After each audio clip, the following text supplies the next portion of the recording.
It's a big morning as we start to look towards NBL 25 free agency opening in half an hour from now. For the first time ever, welcome to a live edition of The Marketplace. I'm Jack Heverin. As you can see, the panel are all assembled and ready to go. The clock is ticking down.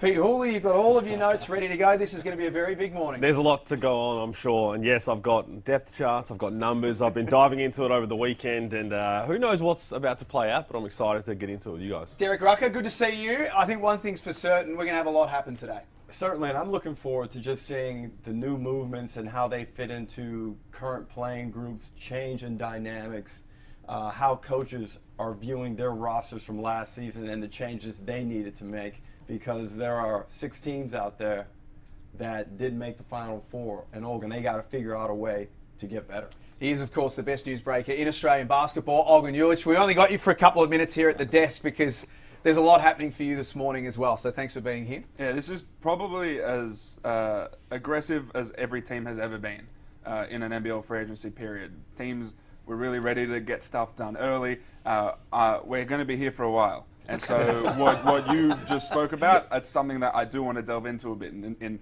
what teams were looking for. They saw the championship series. They saw how those two teams operated. And they want to work to figure out how to counteract those things. And so teams were aggressive. They paid up for a lot of players. And so we're going to see a ton of movement. Of course, you can join us right across the show this morning. Hashtag NBL Marketplace on social media. Throw your questions out there and we'll do our very, very best to answer them. Some big names, I guess, that we're going to keep an eye on. There's a couple that will land pretty quickly from what we understand. And this guy right here is keeping everything up his sleeve. He hasn't told us anything. We went for a coffee this morning and he still wouldn't tell us. I think the intrigue is around Will McDowell-White, though. Is that correct? Because for most of these names, we've got a fair idea what's happening. But no one seems to have any idea what's going on with Will. No, this has been, and I wouldn't even call it a secret. It's almost undecided still at this point. And under 18s was just out in Brisbane, and all the teams were out there. Will McDowell-White lives in Brisbane, and so he was out there too. So there's really no picking who he's going to end up on.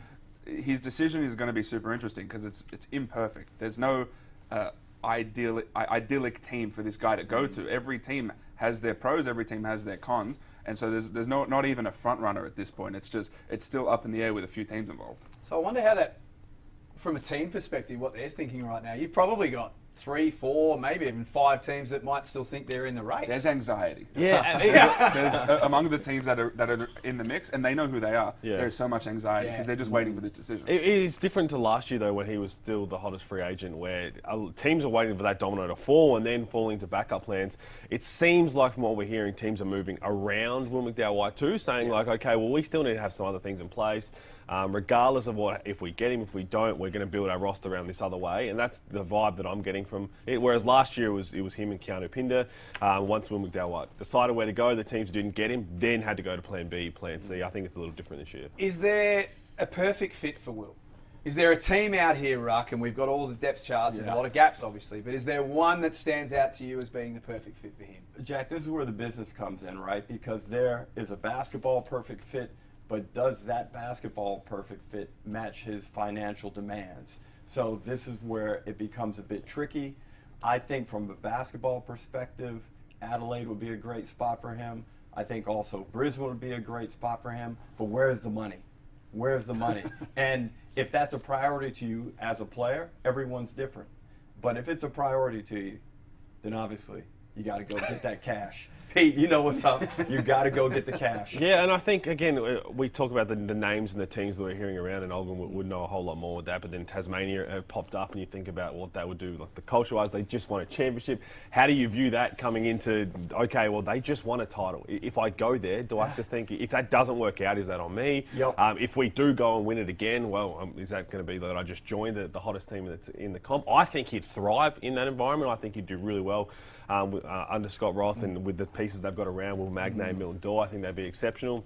But then I think there's a lot of pros to go around the whole league. And you talk about what teams, there's teams that aren't in the race for him who'd be great, but that's just not his time. Yeah, last season was a lot easier for McDowell-White because New Zealand was there and they were a great option for him. The Perth Wildcats were there and they were interesting too. Bryce was actively recruiting him, so was Keanu Pinder. Brisbane was in the race there too. There were a lot of Tassie was definitely in the race. They were very close to getting McDowell-White. It seemed a bit more ideal, those decisions that he could have gone to. I don't know if we're going to see that 3-year deal for McDowell-White this time. Because of how imperfect these decisions are, it wouldn't surprise me if this ends up being another sort of like a shorter term deal, just because none of these situations are perfect. So is he going to keep doing this then? Is he going to just keep doing 1-year deals at a time? Or is he looking for a more permanent situation? He'd be of two minds about it, because you do want to, one, you want to cash in, obviously. And you do want some sustainability, and you want some stability just in your career and just in your life, right? The unfortunate thing is, I don't know if any of these teams can really bring all of every factor to the table. Yeah. No one is the whole package here. That's the unfortunate thing. We're going to let you go because you've got some calls to make, and free agency opens in about 25 minutes from now. But we just get you to put your phone down for 1 second. Just listen to what we're saying.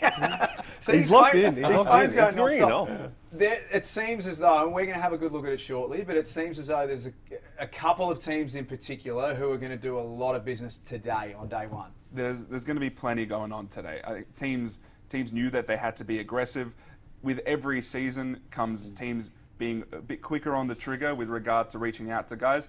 And so this season will be, I think, again, the most aggressive I've ever seen teams. We're going to see a lot of stuff happen really quickly off the bat. Go and get your job done. Come back very shortly. We'll leave a chair for you all morning. You can come and go as you please. Thank you. Hashtag NBL Marketplace to join us. Give us your questions. We are about 24 minutes away from free agency opening. So Will McDowell-White's I think the big story coming into this morning, because no one seems to know what he's doing. It seems pretty clear that Kuol has made his mind up, and we feel like that's a domino that's going to land pretty early. If it is the Sydney Kings, which Olgun has been reporting for the best part of a week, how does that fit work? I think it's great, and I think, Jack, we had some car rides throughout the playoffs, and I mentioned that Kuol I thought would be an outstanding fit, not only for the Kings, but to play for Brian Gorge. And I think this is the coach that he needs to play for to take his game to the next level. He's immensely talented. We know he's a Defensive Player of the Year candidate, but sometimes we question the basketball savvy, decision making, the ability to temper his emotions and his aggression. And I think that's where a high level coach can really get the most out of him.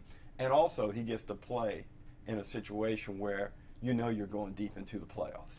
I think it's a new scenario that he needs, right? So what he did in Cairns, the growth that he had was exceptional under Adam Ford. But I got the sense last year watching him, and I think he improved in all facets. Besides, we talk about the foul trouble a lot. It's not so much the foul trouble. I think he only fouled out, I had the numbers before, he only fouled out 5 times. He did, but he had a lot of games where he had 4. At nine times he had 4 fouls, but it was more the timing of it. The 2 fouls in the first minute. At the end of the year, he kind of faded away. So that's what I think was started to happen, that he felt the more pressure on him. As it's weird to say third year, but like he was like a veteran and a leader with everything else was going on with that team, where he felt that he had to do a whole lot more on both ends of the floor at the same time, and that is hard to do in the NBL. You have these designated elite defenders to go and do it. You have these 3-and-D guys who you complement with other players. So if that is the way that it goes out, and he ends up falling into the Sydney Kings, which he was close to last year apparently before going back one more year to the type ends, I think it'll do him really good. So you're saying part of it suits him because he won't be the guy? Not so much the guy, but you talk about like the veteran, the leadership, the tone setters. Like he's still the tone setter he was at Cairns, but when things were falling apart around, we talk about the McCall and everything that was happening, and then the injuries, and then when Cairns needed people to step up, he would have felt a lot of pressure of, well, I've got to be that guy. And he's not. He is a leader, but he's not one of those overly vocal leaders and emotional leaders. He likes to be able to just play the way, and then trying to do that on the defensive end, you get overzealous. But you foul, you do all that. Also on the offensive end, you're getting a guy that can really shoot the ball. He's one of the best shooters in the NBL. And now if you put him in an infrastructure offensively where his offensive role is more defined, I think that's going to be even better for him. Instead of sometimes he was trying to play the point for the tight hands. Then he was playing the 3. He was shifted all over. And look, I think he grew and learned from that.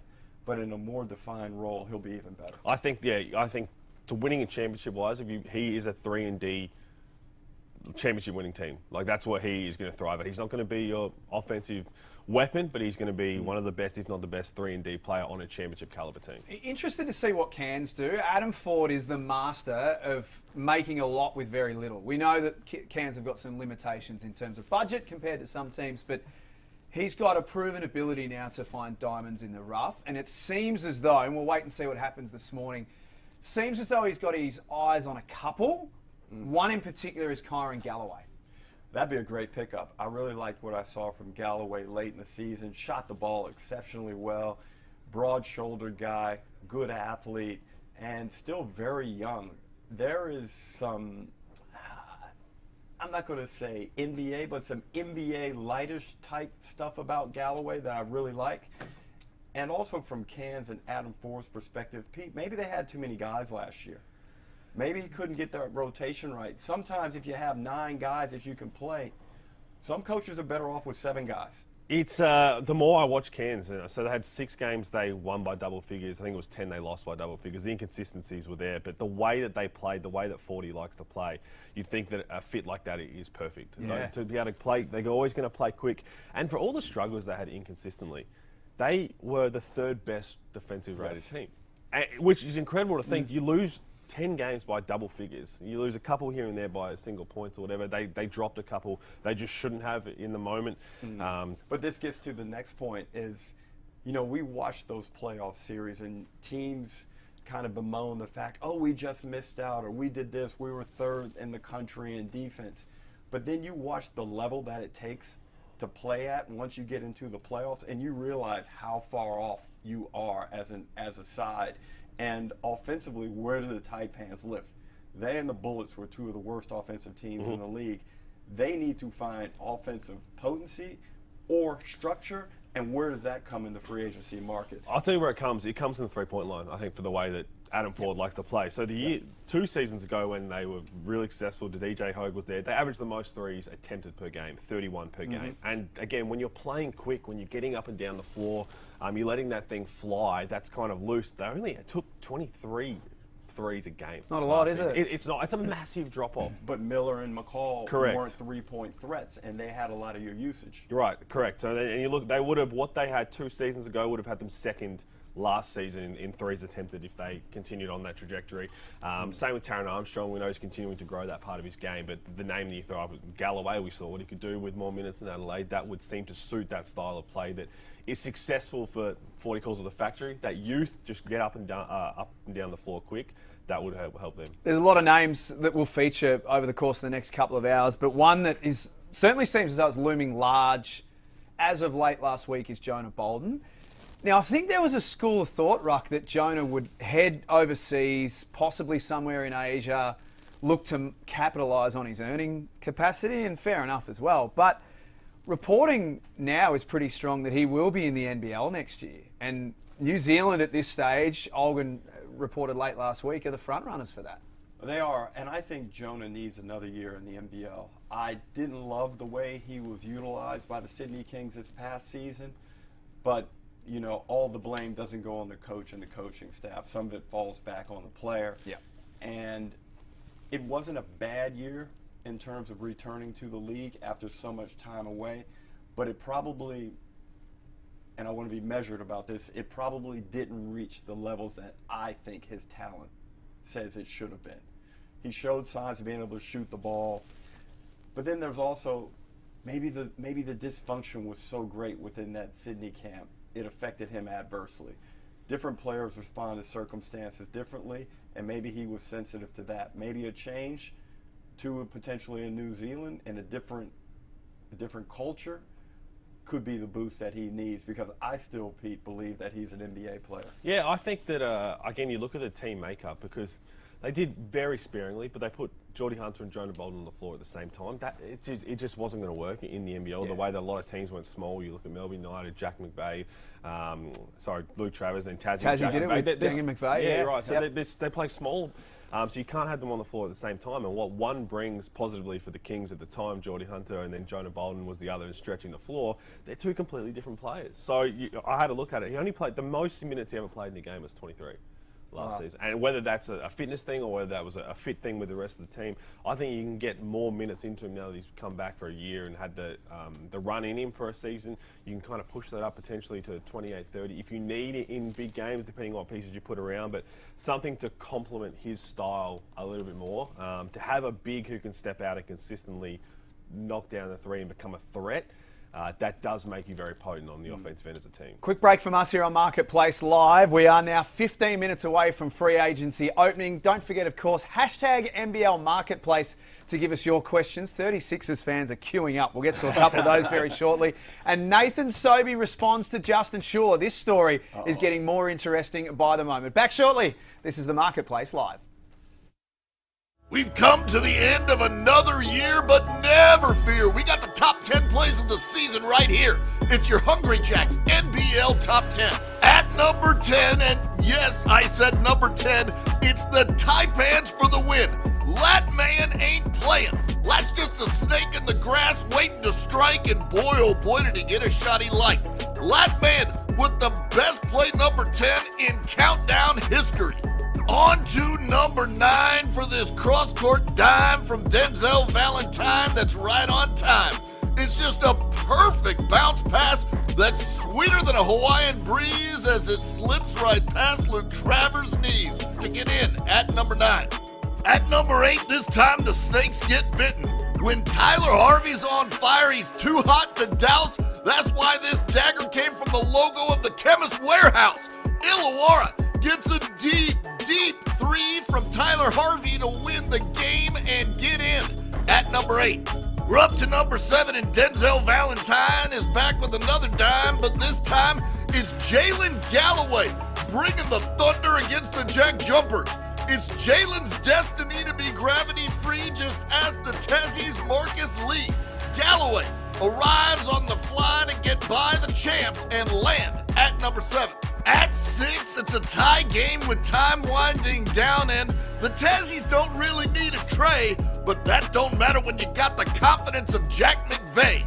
Jack takes down cans as he lands what would be a shot of the year for most, but stay tuned for Jack's ultimate toast. Right now, he's in at number 6. We're up to number 5, and this next star goes hard and detonates on top of Alex Sarr.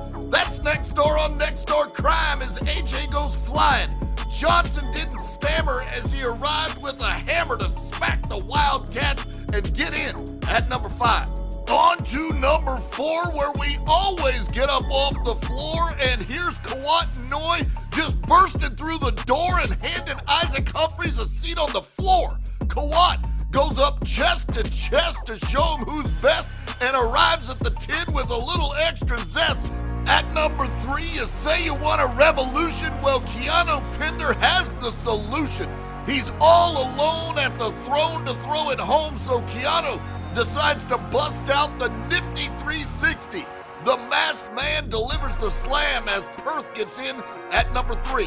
On to number 2, and he's back again and attacking the rim. Pinder gets a head start and just rips Marcus Lee apart. Keanu muscles up for the stuff, and that's good enough to get in at number 2. But at number 1, it's the shot heard round the world. Melbourne just trying to wind down the clock in Game 3 of the championship series, but the Jack Jumpers had a date with destiny on this near half-court 3 that might be the greatest shot in NBL history.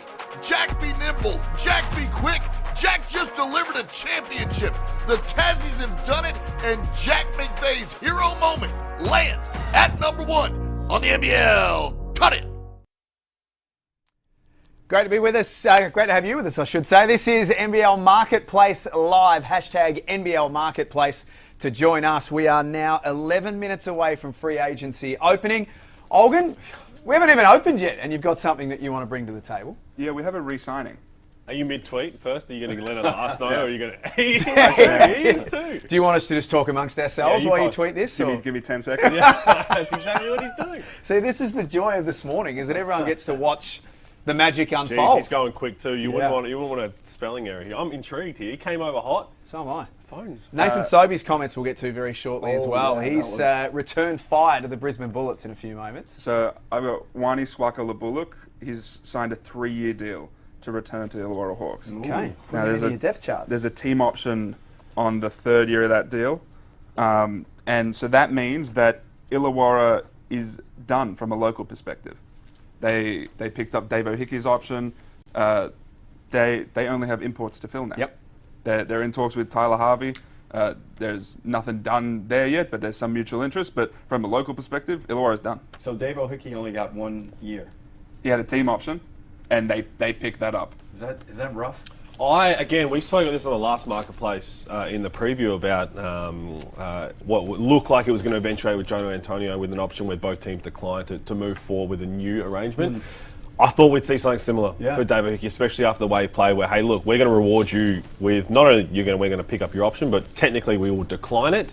You'll accept it, of course, just to give you another year on top of that. I thought after how well he played, I thought we were going to see a very similar situation, which, again, it may very well happen again in next year. They don't really lose anything from it. I just thought it would have been a nice little reward to say, even still, picking up the option, if you just want that 1 more year, maybe you throw a little bit more cash and add. I'm always worried about a player you get midway through the season and you're like, wait a minute, I need a better deal than this, and you start harboring feelings of resentment. Then you get a player who's not at ease. The other side of it is, though, if he continues where he left off, right, and he's only done that, then his value for that following contract is huge, right? If you lock yourself in with the deal I'm talking about, and he plays to the level he finished off with, he's in probably a worse position overall. So there are parts to both sides. Hashtag NBL Marketplace. Give us your thoughts and your questions across the morning. Got a couple here, Olgun, while you're at the desk, just quickly. Adelaide 36ers fans, I'm picking up a pattern here earlier. Pretty keen to see what is going on. One here after Adelaide let go Jacob Wiley. The comment here was messed up. You can read into that what you will. Do we have some big signings happening? And another here is Antonius Cleveland. Is he coming back to the 36ers? The 36ers are still looking at who they can bring in, and they're looking for a 3 and a 4, so import spots. Antonius Cleveland is one of those names. I'm under the impression they're not far along on any of their potential imports. Another player who I know they wanted to reach out to recently is DJ Hogue. I'm not entirely sure that'll get done. We spoke on the preview episode of the marketplace that his price is really high, so that's tough. There will be some movement in Adelaide today. There will be some signings from that team today. Good. They're also in the McDowell-White sweepstakes. And I'm sure Hogue is a very valuable commodity overseas. I mean, he had a down year this year with Sydney, obviously due to a shoulder injury, but that's no indication of his talent level or what he's capable of. He'd be extremely valued in China, in Japan, somewhere like that. He's making a lot of money in China right now. That money will be there. Money outside of the NBL will continue to be there for DJ Hogue. So while he had a down season, while that was largely due to a shoulder injury that was lingering, his value is still very high. So it's going to take a lot for NBL teams to keep him out. It seems like, Adelaide have gone, you're going to make some moves today, but they've been a little quiet since the re-signing of Ninnis, Vasiljevic and Humphries. I think a lot of us expected some big splashes. I thought they might have signed Trey Kell by now. So I think, again, there's a lot to play out, but the way that you're mentioning those names, I feel like you've got to get one of them, right? I feel like for the benefit of the team, you need to have a big splash. If we're going to put up those two alongside those elite locals that they just locked in, if it's Antonius Cleveland, then you've just got to get it done. Well, if you're looking at 4 guys that we talked about in free agency, Will McDowell-White, DJ Hogue, Antonius Cleveland, and who was the other one? Trey Kell. If you could get 2 of those guys signed, you're in a really good shape, because having the 2 pillars of DJ and Humphries. Now look, you've lost Galloway, who I value, but if you can get those other 2, you start covering bases it does really seem quickly. Like it could be the domino effect then. Like if we don't get Will McDowell-White, okay, we're going after one of these 2, and we've got to figure that out. Trey Kell was tough. It's just a matter of whether he could stay healthy. When that guy was healthy, he was very productive. So this has kind of come to light this morning, and we are about 6 minutes away from free agency opening. Nathan Sobey, we expect this morning to land at Southeast Melbourne. I don't think that's any great secret there as well. But Justin Schuller spoke, I guess, on the way out about perhaps why they're not going forward with Nathan Sobey and the decision that was made. Well, Nathan Sobey's hit back and said, I don't agree with it, and I think it's pretty average. I'm going to let my basketball do the talking. He spoke on Queensland radio. You don't expect that, but being a long-term servant of the club and always trying to improve every way I can individually and as a team, it's disappointing to see stuff like that. That's not what I'm about, throwing people under the bus. Now, he did go on to say that Justin Schuller has since reached out, but at the end of the day, and these are his words were said. This is interesting. It is, and you guys are all looking at me, obviously, because the bullets are kind of my account. And firstly, let me say that the split between both parties is probably a win-win. The Bullets were not willing to extend and make that long-term commitment and give Nathan the security that he wanted. So both parties came together. I don't care who initiated. I think in the end, it allows Nathan to go on, earn his money, get long-term security. The Bullets now get a chance to move on. And now Justin Schuller has basically eradicated all of the past legacy. Everyone is gone from the past edition of the Bullets. Yeah. And now he gets a clear runway to do what he wants to do as a coach. Now, referencing these comments with how Nathan's handled it is great. And I don't think Justin meant any malice in it. He probably, in the heat of the conversation, got his words a bit twisted. It came out as a backhanded swipe at Nathan. And it's unfortunate, but these things happen. It's not the worst thing I've ever heard said in the NBL publicly. But I can understand, with a very competitive and fiery person that Nathan is, he would take it the way he has taken it, which is cool. And I'm looking forward to seeing that first Bullets game when Nathan Sobey plays for the other team. And again, it would have been circled regardless without these comments. It did seem like it was one of those ones where, from Justin Schuller, where, as you said, once he said it and it came out that way, immediately he would have wanted his time back, right? It's just like, that's not the way I intended to say it. Well, I'm just talking about the club as a whole and the direction we're heading in. As you said, it came off that way. And there's no other way to read into it. That's exactly how it came out. But you just knew straight away that he was like, that's not the way that I intended it to go. I'm glad that he's reached out. But some players you also just don't want to give the extra fire to. And as Ruck said, I think that will fuel something for him. So does that tell us with Brisbane that, as you say, Ruck, that this is now Justin Schuller's team? He's building it the way he wants. They're going to play the way that he wants, and that things are changing. Look, we see it all the time in the corporate world. CEOs come in and they start cleaning house. They bring in their own CFO. They bring in their own, EA. Everything changes, and I think this is a perfect indication of how it goes in the sports world. Now, it doesn't always happen instantaneously, but over time, Schuller has now created the environment, and I think he's going to try and get that playing roster that he deems appropriate for what he wants. Now, Olgun, the pressure is on him to be able to evaluate, to recruit, and to sell Brisbane to not only free agents, but to imports. So everything that we've heard from Schuller, from everyone involved, is that this team needs to move forward, right? It's something that if you're around the Bullets, they say it a lot, Bullets only move forward, right? It's a little bit cringe, but it's Except the movie Tenet. That's true. That's but it's what they believe in, right? And they do lean into the stuff that they're all of their sentiments, right? And so they needed to move on from Aaron Baines. They needed to move on from Nathan Sobey, because unless they did, this wasn't Justin Schuller's team. This was those two guys were the ones who were controlling the entire sort of emotions of that franchise. Yeah. Now it's Schuller's team. Whether they can recruit in the manner that I think they want to be able to, they have the money to do it. Whether they can actually convince guys to come over to Brisbane and convince them that this is a changing of the guard and this is a good thing, that's a different story. Whether those comments from Schuller helped, I don't know. Generally, that stuff keep in-house. As much as it's definitely how he's feeling. It's definitely how people in that franchise are feeling. But the word I got from around the league is just keep that to yourself, basically.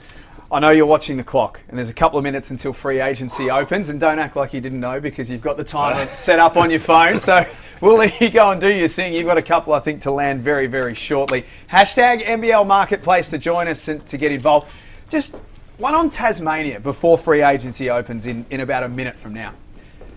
They're in the Will McDowell sweepstakes, as Olgun calls it. Anyone else surprised that they haven't just locked away Jordan Crawford after the heroics of the back end of the grand final series? I am, the more that I think about it, and again, I think the recency bias from before Game 5 is what we get caught up on, when the postseason as a whole, where he did struggle. He struggled outside of Game 5, he struggled in the postseason. Had a couple little moments here and there, but he had an enormous regular season overall and helped get them to their position to go and win a title. So it does surprise me a little bit, but again, if you can lock in a local, and a lot of it would be thinking, if we can get Will McDowell-White for this year, we tried to get him last year, you can try and convince him to build something for the couple more years down the track. So it's not just like a one more year thing. you've got to have a go. I think Will McDowell-White's a player where you've got to have a crack at it. But I also think there is a race with Sean McDonough. Is he capable of being your main point guard? Is he capable of being your starting point guard? We've seen flashes in the playoff series and at key times in the championship series where he took the game over. Yeah. And he was able to get buckets. He was able to distribute the ball, show composure on the offensive end. And Scott Roth probably has a plan for him to be the lead guard. But Do you think he starts next year?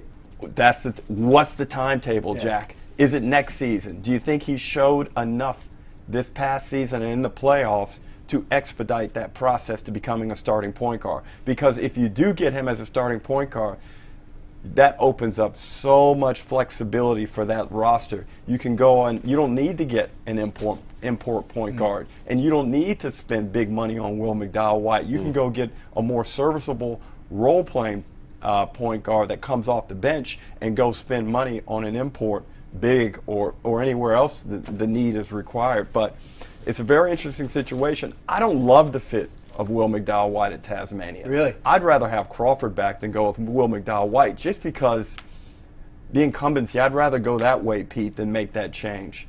By the way, free agency is now officially open. Hello. So we are open for business here. Hashtag NBL Marketplace. Go on about Jordan Crawford. Yeah, again, what they're building and the fans, the way they jumped onto Jordan Crawford, I think it's something they probably need to get done, right? Especially if they don't get Will McDowell-White, because you can build on this now. And again, if you can retain first-year imports who have success. Yeah. So again, what Perth have done with Christian Doolittle, he had success. To understand the way the NBL plays, the style, the way it's officiated, all of that, the physicality, to learn from that into year 2 is going to be huge. What other pieces do they have? Because again, you can't write Tassie off with anything. No. But you just feel like going forward, other teams are going to make big moves. They're going to need an extra piece, I think, next year. Let me ask you this: how much equity? You better be quick. How much equity Look who's does back. Crawford get from the championship series? Yeah. A little bit. Average. Yeah. Yeah, you don't give it to him because he's an import. You give him no equity. Hey, I've just got the big man in the Now, seat. I think if you're watching along with the show, a lot of people listening, but some are watching along as well. When Olgun walks onto set and with that sort of strut, Yeah. it means he's got something. I've got Kuol. Kuol is signing a 3-year deal with the Sydney Kings. There's a mutual option on the 3rd year of that deal. Now, the reason this one was able to get done so quickly was Kuol informed the Taipans very early in the piece that he would not be returning. And so other teams were able to seek permission to speak to him. They did that. The Kings were involved. The Southeast Melbourne Phoenix were a team that was involved. Illawarra Hawks, New Zealand Breakers, these are teams that asked the question. But it's the Sydney Kings who get Kuol, someone who they chased last season. And they had some regrets about not going all in for someone like Kuol. When they had their season, they realized maybe if we spent that extra little bit of money, if we had Kuol, what would our team have looked like? And so now when you look at that Sydney Kings team, I've already reported that Xavier Cooks is headed there on a 3-year deal. Brian Gorgon just signed a 3-year deal. 3-year deal for Kuol. So now, think of the crux of that team defensively. The core of that team, Kuol, Alex Tui, Xavier Cooks. The size and length and athleticism, mobility, switchability of just that crew under Brian Gorgon. It's a really good start for the Sydney Kings. Derek, I've got to say, I love for Bull that he signed a 3-year deal. Like we're talking about Will McDowell-White earlier and doing 1 year and 1 year and 1 year. To me, it seems like Bull needs to find a home and needs to really lock in somewhere. Not saying that he hasn't previously, but the length of the deal, I think, is fantastic for him. And I've always enjoyed Kuol as a person. Obviously, I do a lot of the Cairns Taipans games. He's been a gentleman all the time, and he's an outstanding player. And as I referenced before, I think under Brian Gorgon, we will see a much improved Kuol. He'll learn about the game on both ends of the floor. I think it will add sophistication to a game that has a lot of aggression and raw talent. And I've said it before, Pete, I think the guy has NBA level capabilities. And now's his chance to go ahead and realize all of his talent. It's a big loss for the Taipans, but the right move for Bull Kuol. He gave the Taipans everything he had. We say it's a big loss, but on like a personal level, we saw this with Counter Pinder. Like Adam Ford would be stoked with him. Yeah. Because again, Adam Oh, Ford, no, Stoke might be a brought bit. in. Well, you'd like to retain him, but again, he loves to see the good people, the ones that he's had a connection with and a relationship with, go and get what they deserve, what he can't offer, essentially. And with that comes the salary, the 3-year part of it. We'll break down a lot of it, but as Olgun said, who's, I don't know if he's tweeting again. He's busy, man. It just opened. See, normally, in any other situation, if we were sitting here having a conversation... Oh, this is so rude. Yeah, you've been so rude. But this morning, you're excused. You're actually Yeah. allowed to do whatever you want this morning. I just really like where the Kings are headed. And as much as they're hated, as much as they're hated, you must give them credit. Over the past 3 years, their decisions, by and large, have been very good. Now, they misfired last year, but much like Melbourne United coming into last season, the great franchises self-correct immediately. They don't mess around. They're not wait until July, and on. It's like, okay, we've identified our errors. Now we will go out to remedy them and come back and get back in the championship series. You say hate too. Everyone hates teams that win consistently because it becomes annoying. That's who why. Do you think gets more hate nationally, Melbourne United or Sydney Kings? Oh, jeez. good question. It's where am I when you ask that question? I think it's Sydney. I think it's Sydney I think it's Sydney. But again, I think it's Sydney. It'd be now because they won 2 in a row, right? And again, everyone wants to see whoever's winning and. So you think Melbourne United losing this one may become a sympathetic franchise? No. I'll guarantee they get no sympathy. People still will not like them. Before we get into Sydney, do you have anything else? Is that what we're sitting here for? No, let's talk on Bull Kuol a little bit more. Thank you. I see his fingers going nuts over there. I know. Look at you go. They were the second worst defensive rated team last season. 113.6 was their defensive rating, and we saw that on the floor. You didn't have to look at numbers to see how poor they were defensively. They tried a zone that had more holes in it than a Swiss cheese. They were trying to switch everything, which at the start I thought with the personnel was worth a gamble. It just didn't work, and then it fell into the switching where you don't communicate. It's going to be highlighted by that inexcusable loss that they had to an undermanned Southeast Melbourne Phoenix. But what about the play-in loss? Well, that too. But the numbers that really off the board for me was they led the league in fast break points against and also points off their own turnovers. A Bull Kuol signing helps that. Yeah. A Bull Kuol signing, along with what Olgun supported with Xavier Cooks.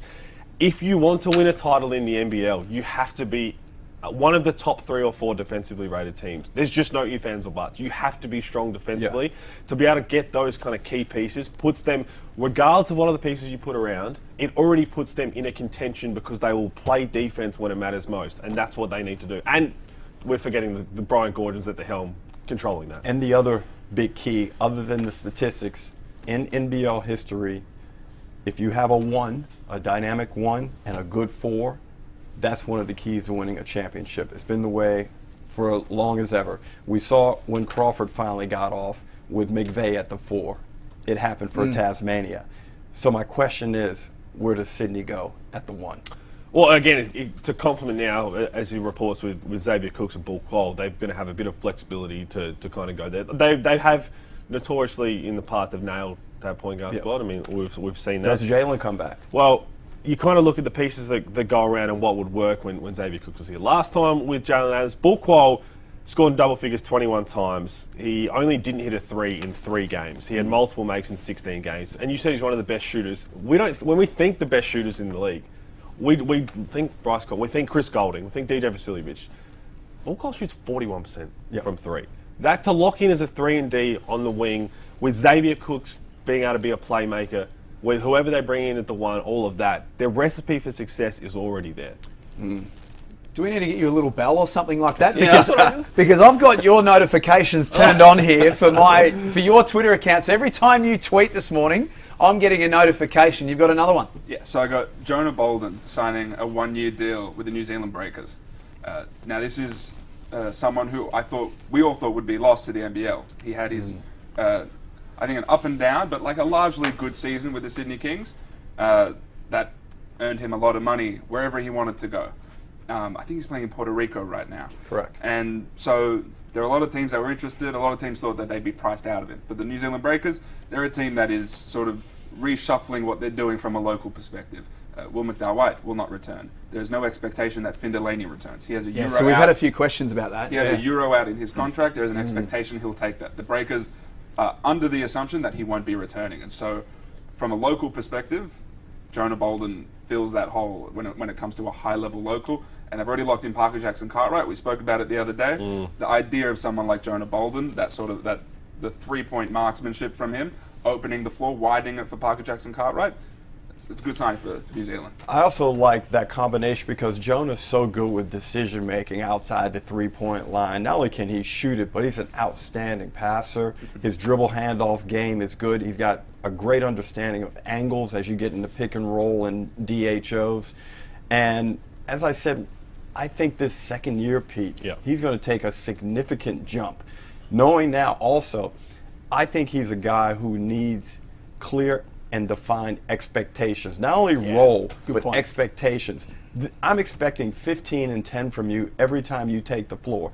Anything less than that in a losing situation, you've bombed. I like that he's back in the league because, again, I know a lot of the stuff that happened with the Sydney Kings, but I think last year was just hey, get your feet wet again. Get your feet wet in professional sport. The NBL is a very tough league, so it's not going to be easy to do it. Don't worry too much about the numbers. Build everything up, and we're going to continue to move forward from here. He only played over 20 minutes, 10 of the 28 games he played. That's crazy. So, and again, a lot of that would have been fitness, a lot of that would have been the fit we spoke about alongside Geordie Hunter. So there's more to improve on, but I love the fit for the Breakers because, as you mentioned, the ability for him to stand in the corner and potentially bring a shot blocking, say, they're playing against Tasmania, to bring Will Magnate out of the paint, guys like that, and allow Parker Jackson-Cartwright to do his thing.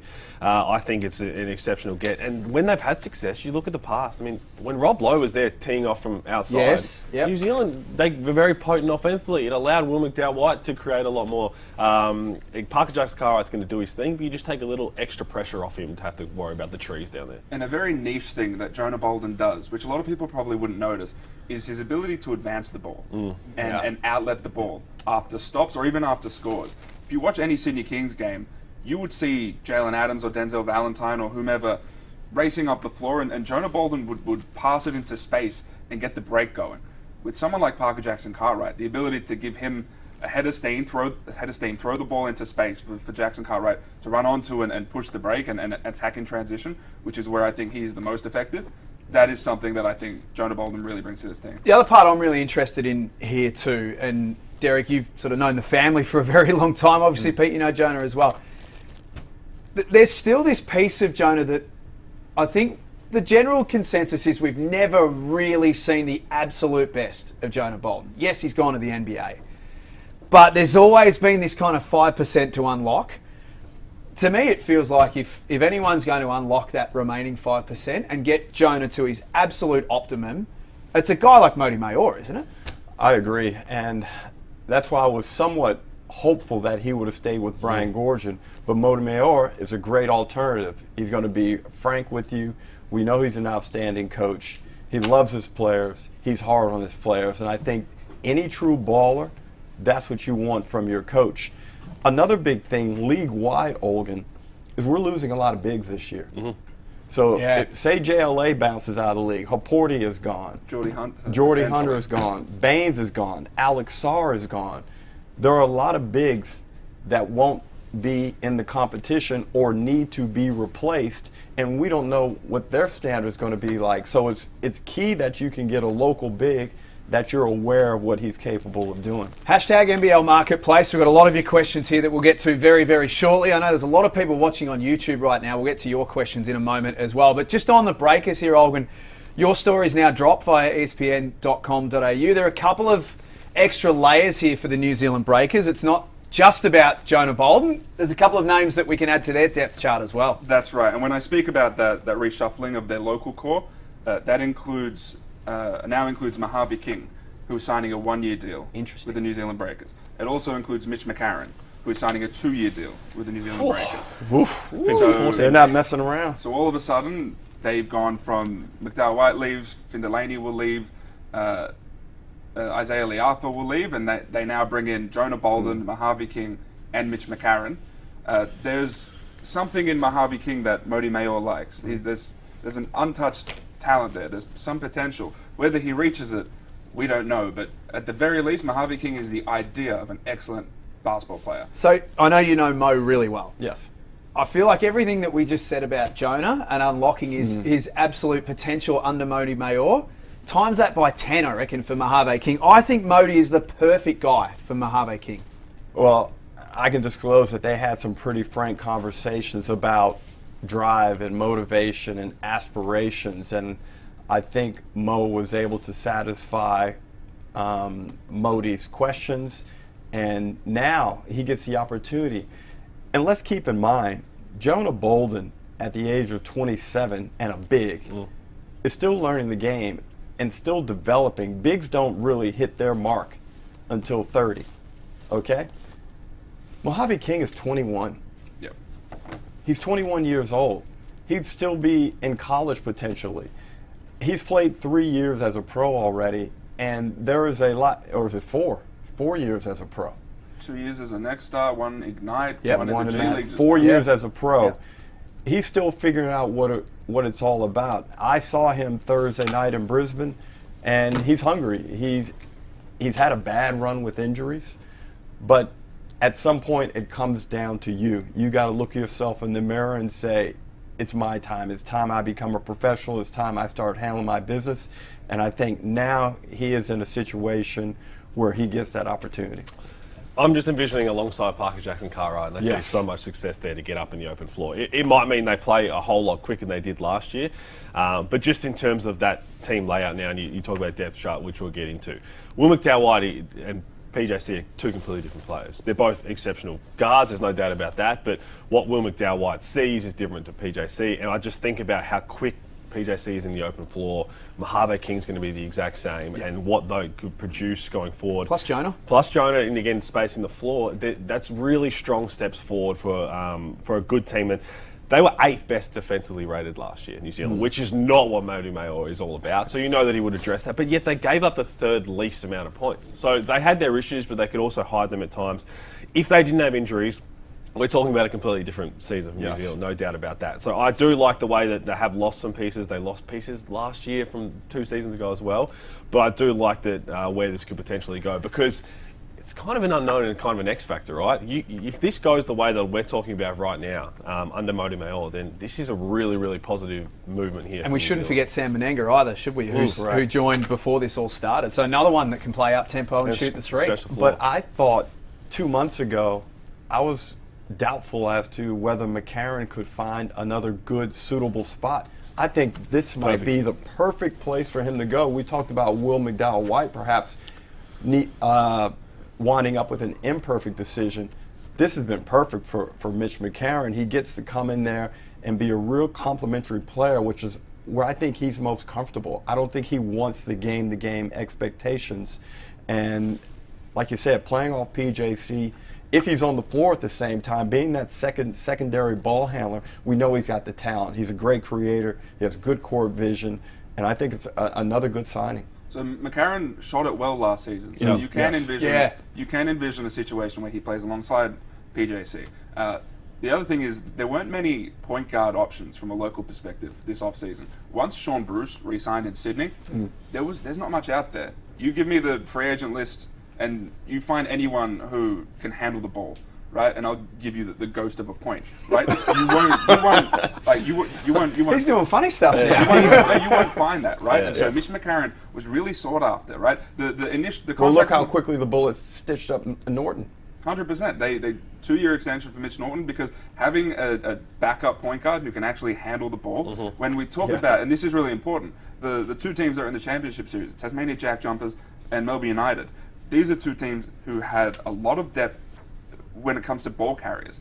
And when you think of the prospect of, okay, if we're in a championship series or a semi-final series, and we may have to play Melbourne United, and we're going to have Shea Illy, and we're going to have Matthew Dellavedova up and in us for 40 minutes. We need people who can handle the ball. We need to be able to cycle through those sorts of players. So when teams were thinking about what they're doing this free agency, the when it came to big men, that dropped by the wayside a little bit. That was almost like secondary to getting key ball handlers, because if you can have guys who can carry the ball, then you can consistently get through your stuff. So McCarron is one of those. Sorry about that. A couple of questions from YouTube, also via Twitter and social media, hashtag NBL Marketplace, because the New Zealand Breakers have gone whack, whack, first thing this morning and landed 3. Obviously, the Breaker Nation fans have turned their attention pretty quickly to the import slots. Yeah. Olgun, I mean, we would love to see Zylan Cheatham back in the league next season. Anthony Lamb's going to miss a significant chunk of NBL 25 anyway with his Achilles, but any movement on the import spots there, and particularly Cheatham?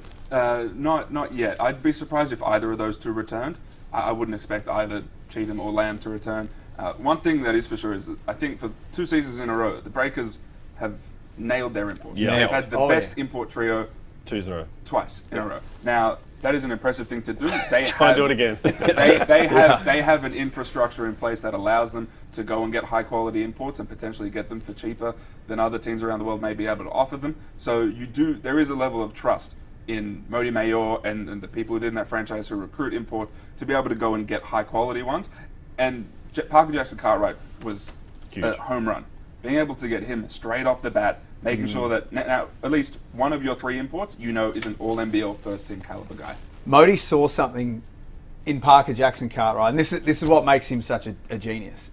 He saw something. I remember when that signing happened, and some were sceptical about, not sure about his height, not sure about this, not sure about that. Modi saw something in him that I'm not sure too many others saw, and look at the end result. And look, we like to do the very, very early predictions. This would be an early one, so I'm not going to go there. But I think you find when that comes around and people are talking about NBL 25, he's going to be a couple people's MVP picks.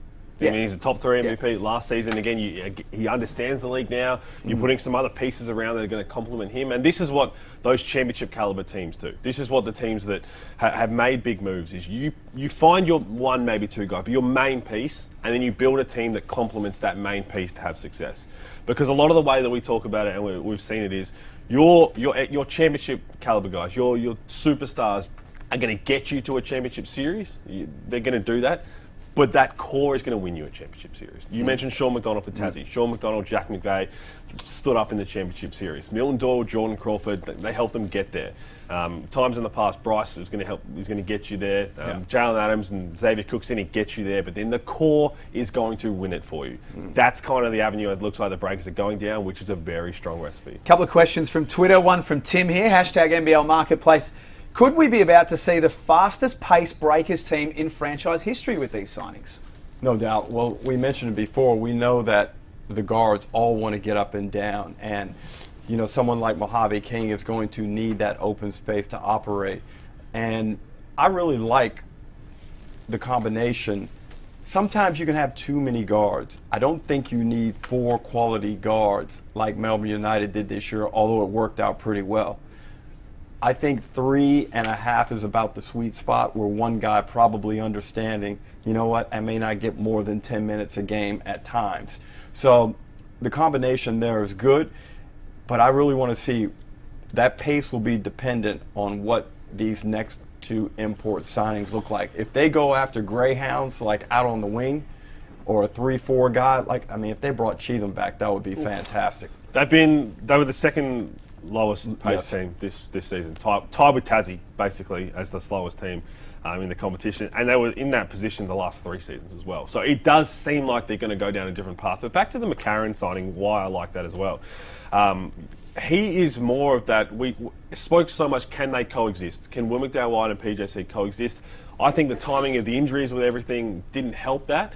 I think Mitch McCarron you can put on the floor at the same time, and I think that combination will be able to work better together. Maybe not produce what the highest level of PJC and Will McDowell could have done, but I think it'll be a more consistent progression for them going forward. And we may even see Mitch McCarron go slightly back to, they want to see the NBL 21, all NBL second team Mitch McCarron, no doubt about that. I think you can put an asterisk definitely over 2 of those seasons for him in Adelaide. When you're not in the right situation, and it's so much has gone on outside of the floor and that fans wouldn't know about a lot of that, he was in a tough spot. But to go back even further, if we might even see a bit of Cairns, Mitch McCarron, where he was dominant on the glass in that shooting guard spot, where you lock up defensively, as you said, you bring the ball up the floor, but you're getting double-digit rebounds at times. You're being a real big guard. I know you've got one just about ready to go because I've got a notification that says that you do. Just before that, a couple of questions here for you, Derek, from YouTube. Guess who the questions are about? Breakers fans want to know. Blaze has put a question here. Kenny as well want to know if Parker Jackson Cartwright's going to be a little higher up the rankings this time around. It's a bit early for that. Yeah.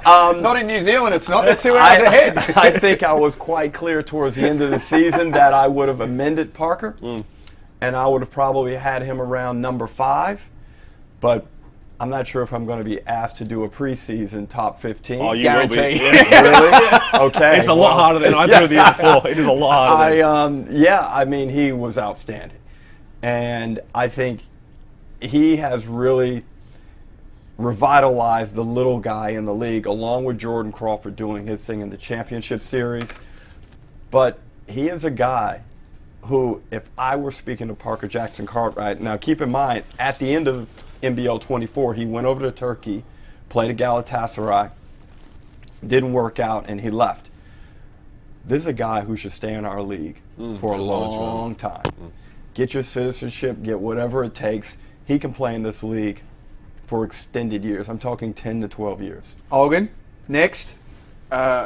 Nathan Sobey has signed a 2-year deal with the Southeast Melbourne Phoenix. There's a mutual option on the second year of that deal. Now, this is one that we knew. We knew that he would be headed to the Phoenix. When he parted ways with the Bullets, it was always because there was a buyout in place from the Phoenix, headed to the Bullets, in exchange for Nathan Sobey. This was the trade, right? So now he's there for 2 seasons, mutual option on the second year.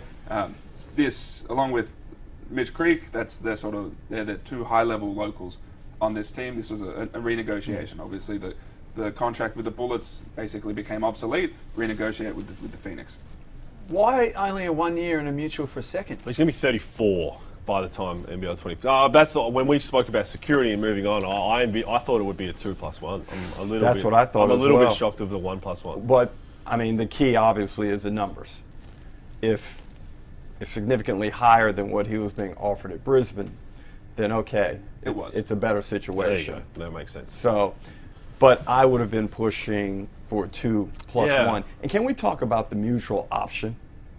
What's the point? It's not. I It's don't get team it. or player is what you're saying, right? Yeah, and I'm never giving it to the team. I never gave the team the option over me. It was always my option. Yeah, but you won an MVP, mate. That's you have a certain Well, rate to pull. I think. Oh, you didn't think I was calling Dino? Hey, mate, can I get a player option? I'm just saying everyone has some level of leverage. I would rather not have that player option, team option year, and just cut it short than to know that they had that holding over me.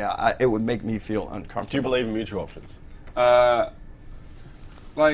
No, they're not. They don't exist. No, there's They exist legally, but You they thought don't. about that for a second? Yeah. No. Well, no, because there's like a tax reason why mutual options could be beneficial, I guess. But from an actual practical standpoint, just either re-sign or don't. It seems awkward going just in have there. them get off the contract. What are we going to do now? Well, are we going to run this back? How, Like, I mean, no. Do you want to go on a second date? Or Well, yeah. Thank you. Hang on. Now he's talking your language.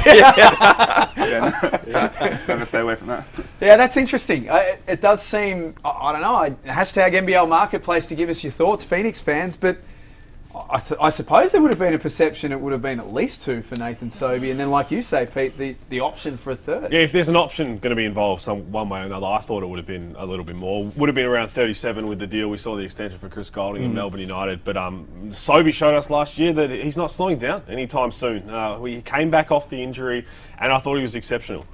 He had to carry a heavy load at times, but we also saw, I think, a lot more last season was the Sobey that we came to know and love in terms of he was composed when it mattered most. They had their issues closing out games, no doubt, but this is a guy who, he was the top 3 MVP candidate a few seasons ago when he was shot 38% from 3. He averaged just over 2 turnovers a game last year, down from nearly 4 the season before. Yep. So I think that's where I talk about the composure, the maturity in that side. A different setting, a different situation, I think would do him wonders based on all the stuff that we're hearing as well. The extracurricular, I think he will thrive in that environment. Again, though, they also need pieces to complement him. Yeah, but any game he plays in, he could be the best player on the floor. In terms of Australian athletes, he is elite. Top 5, there's Creek, Sobey, Magne. It's a rare category of athlete that he belongs in at the age of 34, 35, whatever you said he is. So there's still tremendous upside for a player of his age, and I think a change is going to be very good for his career. And I've mentioned it before, I'd like to see that 3-point percentage creep up into the mid-30s. Yeah. If he could do that, that reduces the number of hollow possessions that a team, now Southeast Melbourne Phoenix, would face, and I think that would help them play a lot more winning basketball. One thing that I will flag is, right now contracted, it's Nathan Sobey, Mitch Creek, and you've got Matt Kenyon and Ben Air, right? There is still a world where Mitch Creek gets a deal in China or Japan or elsewhere, and those outs exist in his contract, and he potentially takes that.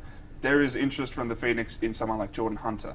Now, let's say they do end up signing him. Now, I'm told that nothing there is done. But let's say they do sign him. He also has interest in China and Japan. And that's a deal that I also could envision getting done. And so what happens if this Phoenix team is just Nathan Sobey? Well, they got to get the imports right. But they got to nail this 5 spot with Geordie Hunter, because again, we talk about what complements Nathan Sobey. I think Geordie Hunter complements. He's a very unique big where he complements probably whoever he's alongside because of the way he plays, and one of the best, if not the best, pick and roll type players. But someone who could really space the floor and allow Sobey to create more is probably something that goes down. And back to your point, last 3 seasons he's shot under 29% from 3. Yes. But if you're Nathan Sobey and you're doing your due diligence, you'd be wanting a pretty firm indication from the Phoenix about Mitch Creek, but no doubt he would have reached out to Creaky as well, would he not? Sobey and Creaky are friends. Yeah. If I'm Sobey, I'm asking Creek, will you definitely be here? Absolutely. If you are, then I'm coming to Southeast. If not, then I'm gauging my options elsewhere. Oh yeah, but I wouldn't think he's not lying when he says that at the time. But there's still a lot of months to play out, right? In terms of phone calls, the way he's playing in the off season now, what's to eventuate. Creaky could very well tell him, yeah, I'm absolutely staying, and then he gets a $2 million offer in Dongguan, and he goes and takes that, right? That can absolutely happen. So this is my fear for the Phoenix. Yeah. They're in the McDowell-White sweepstakes. They think that they're in a good position. Now, if they get him, great. I think Nathan Sobey, the 3-point shooting, it's been down. I would probably put that more down to shot quality versus actually capacity. I think he's a much better shooter than the percentages show. Yeah, I agree. If he had a legitimate point guard next to him, he didn't last year. He's never had that in Brisbane. If he had a real point guard next to him, I can imagine those 3-point numbers creeping up. Well, you're probably being a bit hard on Shannon Scott. I think he's a capable point guard on Shannon Scott who wasn't healthy. But I get where you're coming from. There is space for saying that he's not up to it at this level. Totally. But I want to see if they bring him back and he can stay healthy. But sometimes, Olgun, you just can't stay healthy and it's a wrap. Totally. But I would love to see him fully fit, because the season before in Cairns when McCall was out, he showed glimpses of being a really good point guard. We saw none of that last season. No, absolutely. And the Shannon Scott thing is he was unplayable at times. Shannon Scott at 100% is an obvious starter level NBL player. I don't think he was at 60%. I'm not even sure of that quite even. I'm somewhere in between. If he's 100% healthy, he's going to have to prove it, and I need to see it. Sure, and I gave him too much grace, perhaps. But Shannon Scott at 60%, which is probably what he was operating at for the majority of the season, is, with respect, an unplayable basketball player in the NBL. Yeah. And we saw that because the Brisbane Bullets couldn't play him. Yeah. They played him for 2 minutes, didn't like what they saw, sat him for the rest of it. Now, there are talks between the Brisbane Bullets and Shannon Scott about a potential buyout. Ooh. Now, this is something that the Bullets would love to get done as they go into Summer League and as they start recruiting. Just drops that mid-combo. I've also just had something come across my desk as well, where there are people watching all over Australia and all over the world right now on the various platforms. Hashtag NBL Marketplace. This comment from Jalen Adams, who's watching right now. Jalen, shout out to you. D-Ruck head looking very shiny today. Jalen, take it easy. Well, I'm glad he said it about you and not me, actually. Yeah, I know. I actually powdered it up too, Jay. That looks good. Hey, we hope to see you back, by the way, in Sydney, because that guy is a fantastic player, very talented. We saw him produce good numbers this year for the Kings, but didn't have that finish. And I'd love to see him come back and play for Brian Gorgon and really play some good winning basketball and kind of not redeem himself from last year, but just show that he's an MVP type player. I want to see him next to someone like Xavier Cooks again, someone who can lift him emotionally. Because just by his nature, he's a cool cat, right? He's a really chill notoriously character, quiet, right? And so for him to be the guy in your team, he's not gonna be your barometer emotionally. Someone like Xavier Cooks will be. I think someone like Kuol can help. Yeah, in that's that what regard Kuol can set a tone that he just has to follow.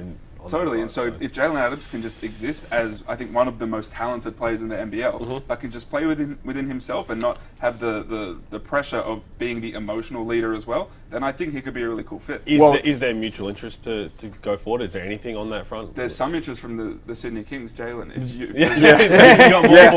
You got so much to say about my head. Why don't we talk about your future, buddy? Hit us up. Hashtag NBL Marketplace. Give us your thoughts, your comments. We'll get to some of those very shortly as well on Twitter, on Instagram as well, and also on YouTube. But Olgun, you've just dropped another story regarding the Southeast Melbourne Phoenix. Yes, so this is one that, again, we knew about. Angus Glover has signed a 2-year deal with the Southeast Melbourne Phoenix. So it's a straight 2-year deal. No options in that deal. He I love this. Obviously parted ways with the Sydney Kings. He informed them as soon as that season ended that he wanted out.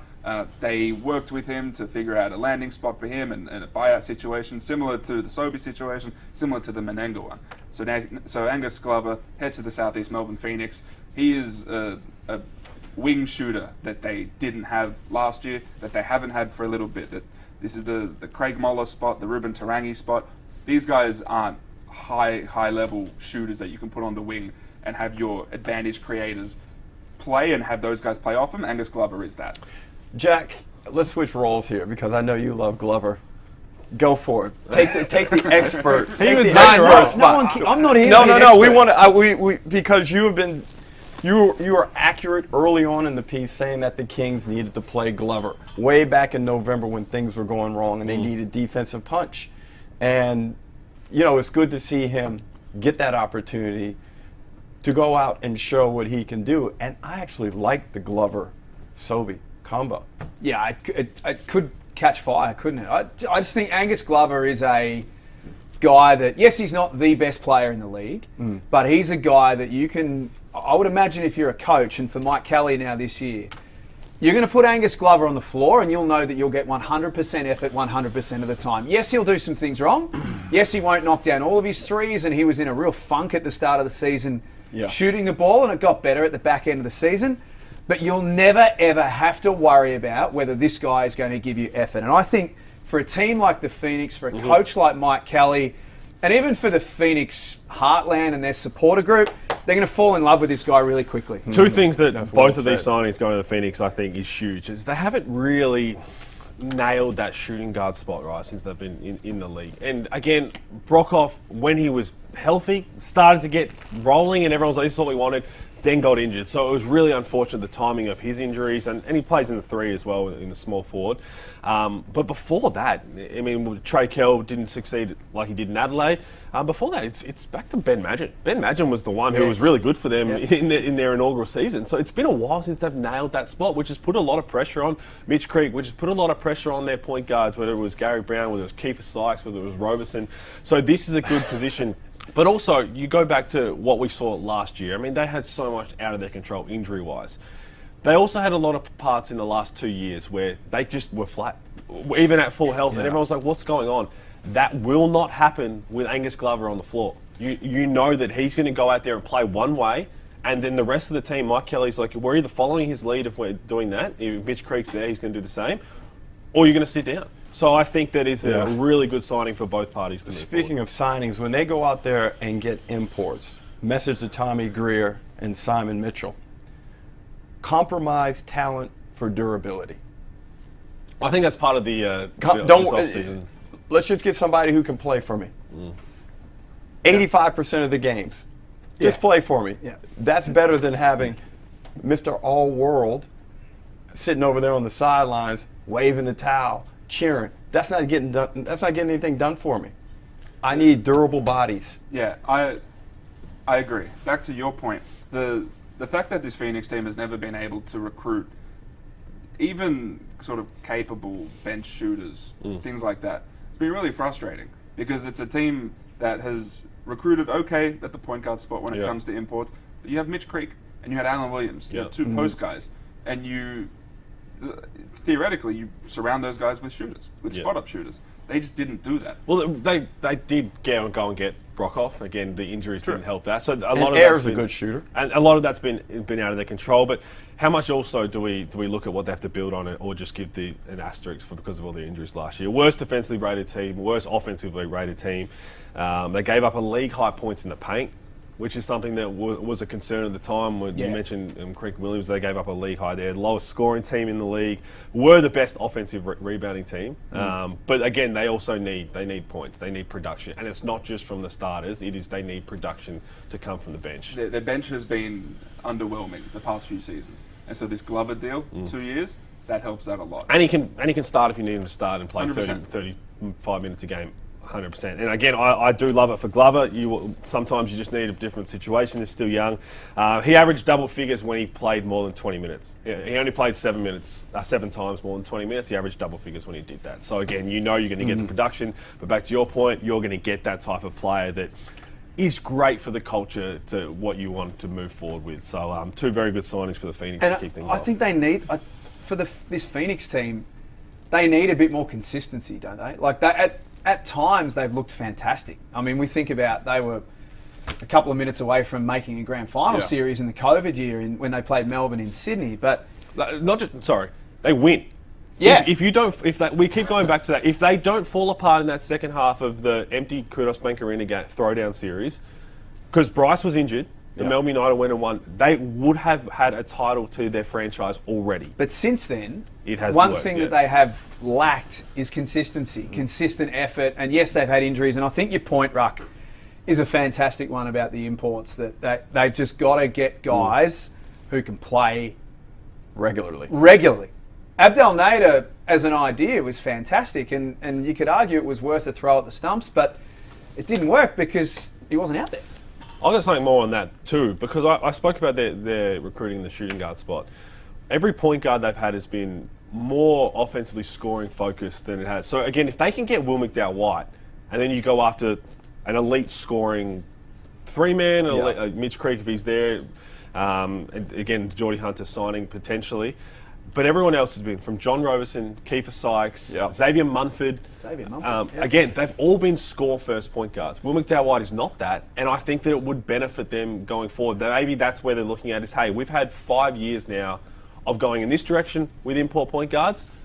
If we don't get Will McDowell-White, I'll be very interested to see, do they still go down that style of play point guard, or do they go back and say, you know what, we need that scoring level punch? Well, that gives you a nice little rotation with Will McDowell-White, Sobey, Ayer, Kenyon, Glover able to slide down. Hashtag NBL Marketplace on all of your social media platforms. However you are consuming the show this morning, we've still got plenty to come. There are more signings that we are just waiting on news at the moment. But of course, Olgun has the phone in hand, and that generally means good things. So guys, Kelly Lupepe, a 6'6" forward out of Loyola Marymount. He signed a 3-year deal with the Sydney Kings with a team option on the 3rd year. So the Kings have locked in one of the best college returnees that there was on the market. Now, Lupepe, follow him on Instagram. He is absolutely a monster. He is in the gym 24/7. From a physical standpoint, his frame is huge. Well, what he lacks in height, he's just 6'6". He's regarded as a big, but he brings in his sort of strength, right, and the muscle that he brings to the table. Something that I think we should not overlook, though, is that while he may look like an absolute physical specimen, the shooting was there, especially in his junior season.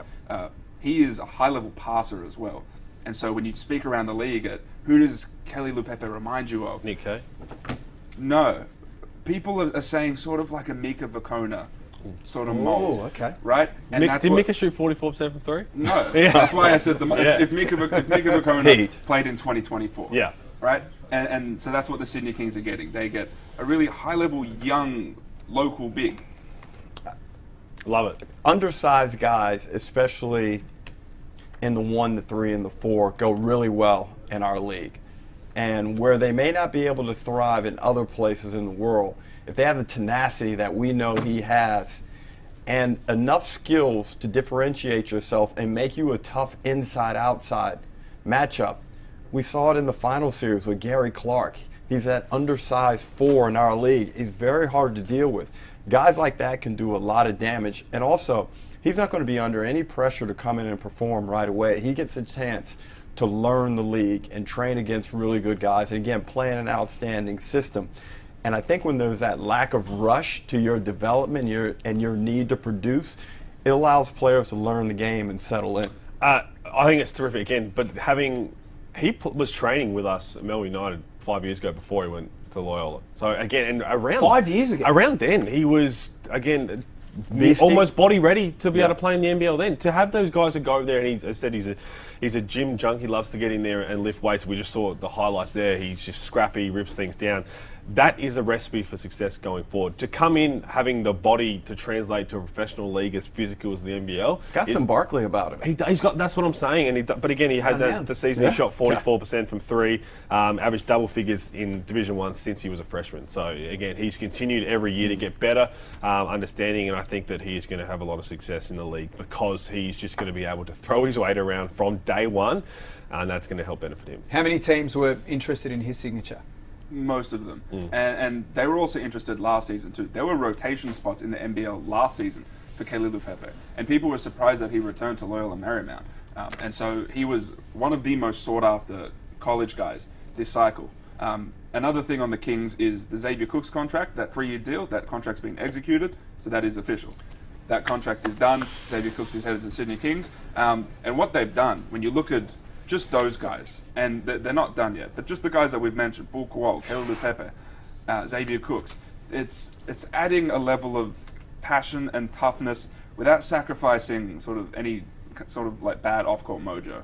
I like Malowatch too, and I think he's kind of forgotten talent. You know, this year I think his true shooting percentage was in the 70s. As a spot-up guy, he was great. Yeah, he has a lot of energy, and I think he'll be a real gorging guy, someone that will be able to defend, create opportunities on the defensive end, get out, run, and shoot the ball in transition.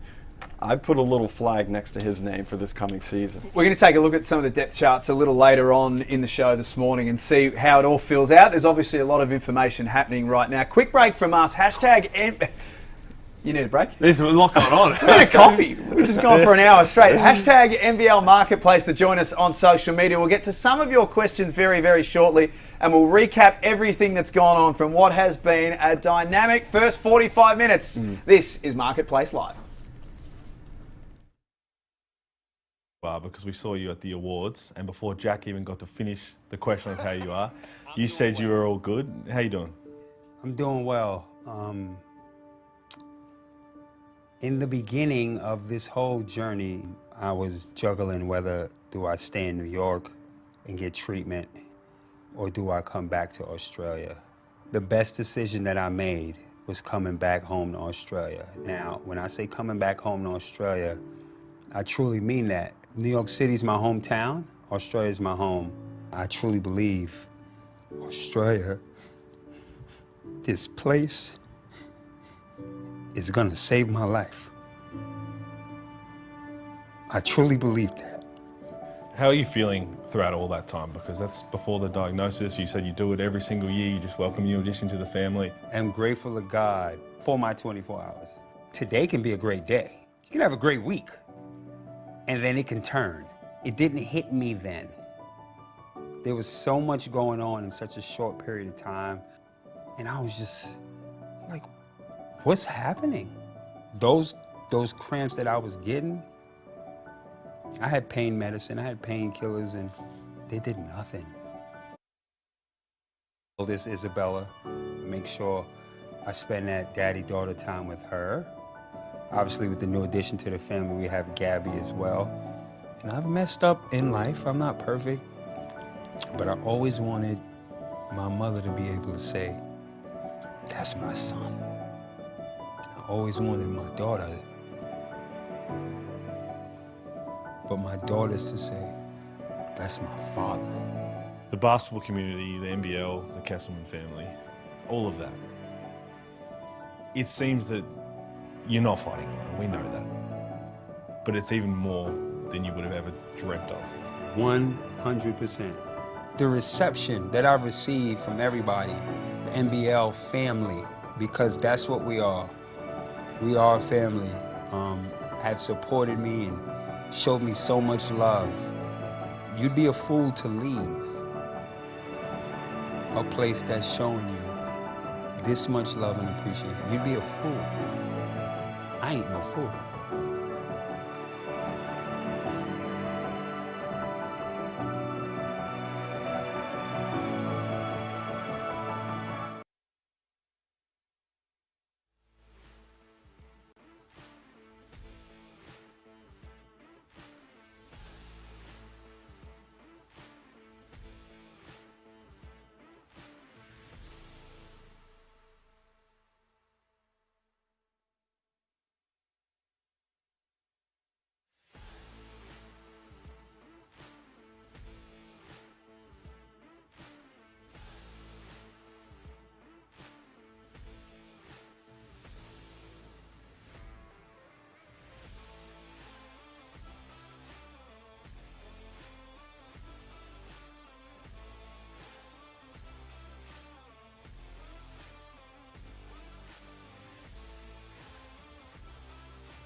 This is Marketplace Live around the world. However you're consuming us, Derek Rucker, Pete Hooley, Olgun, Uluc and Jack Heverin. There is a lot going on right now. Sometimes we need to just take ad breaks so that Olgun can work the phones.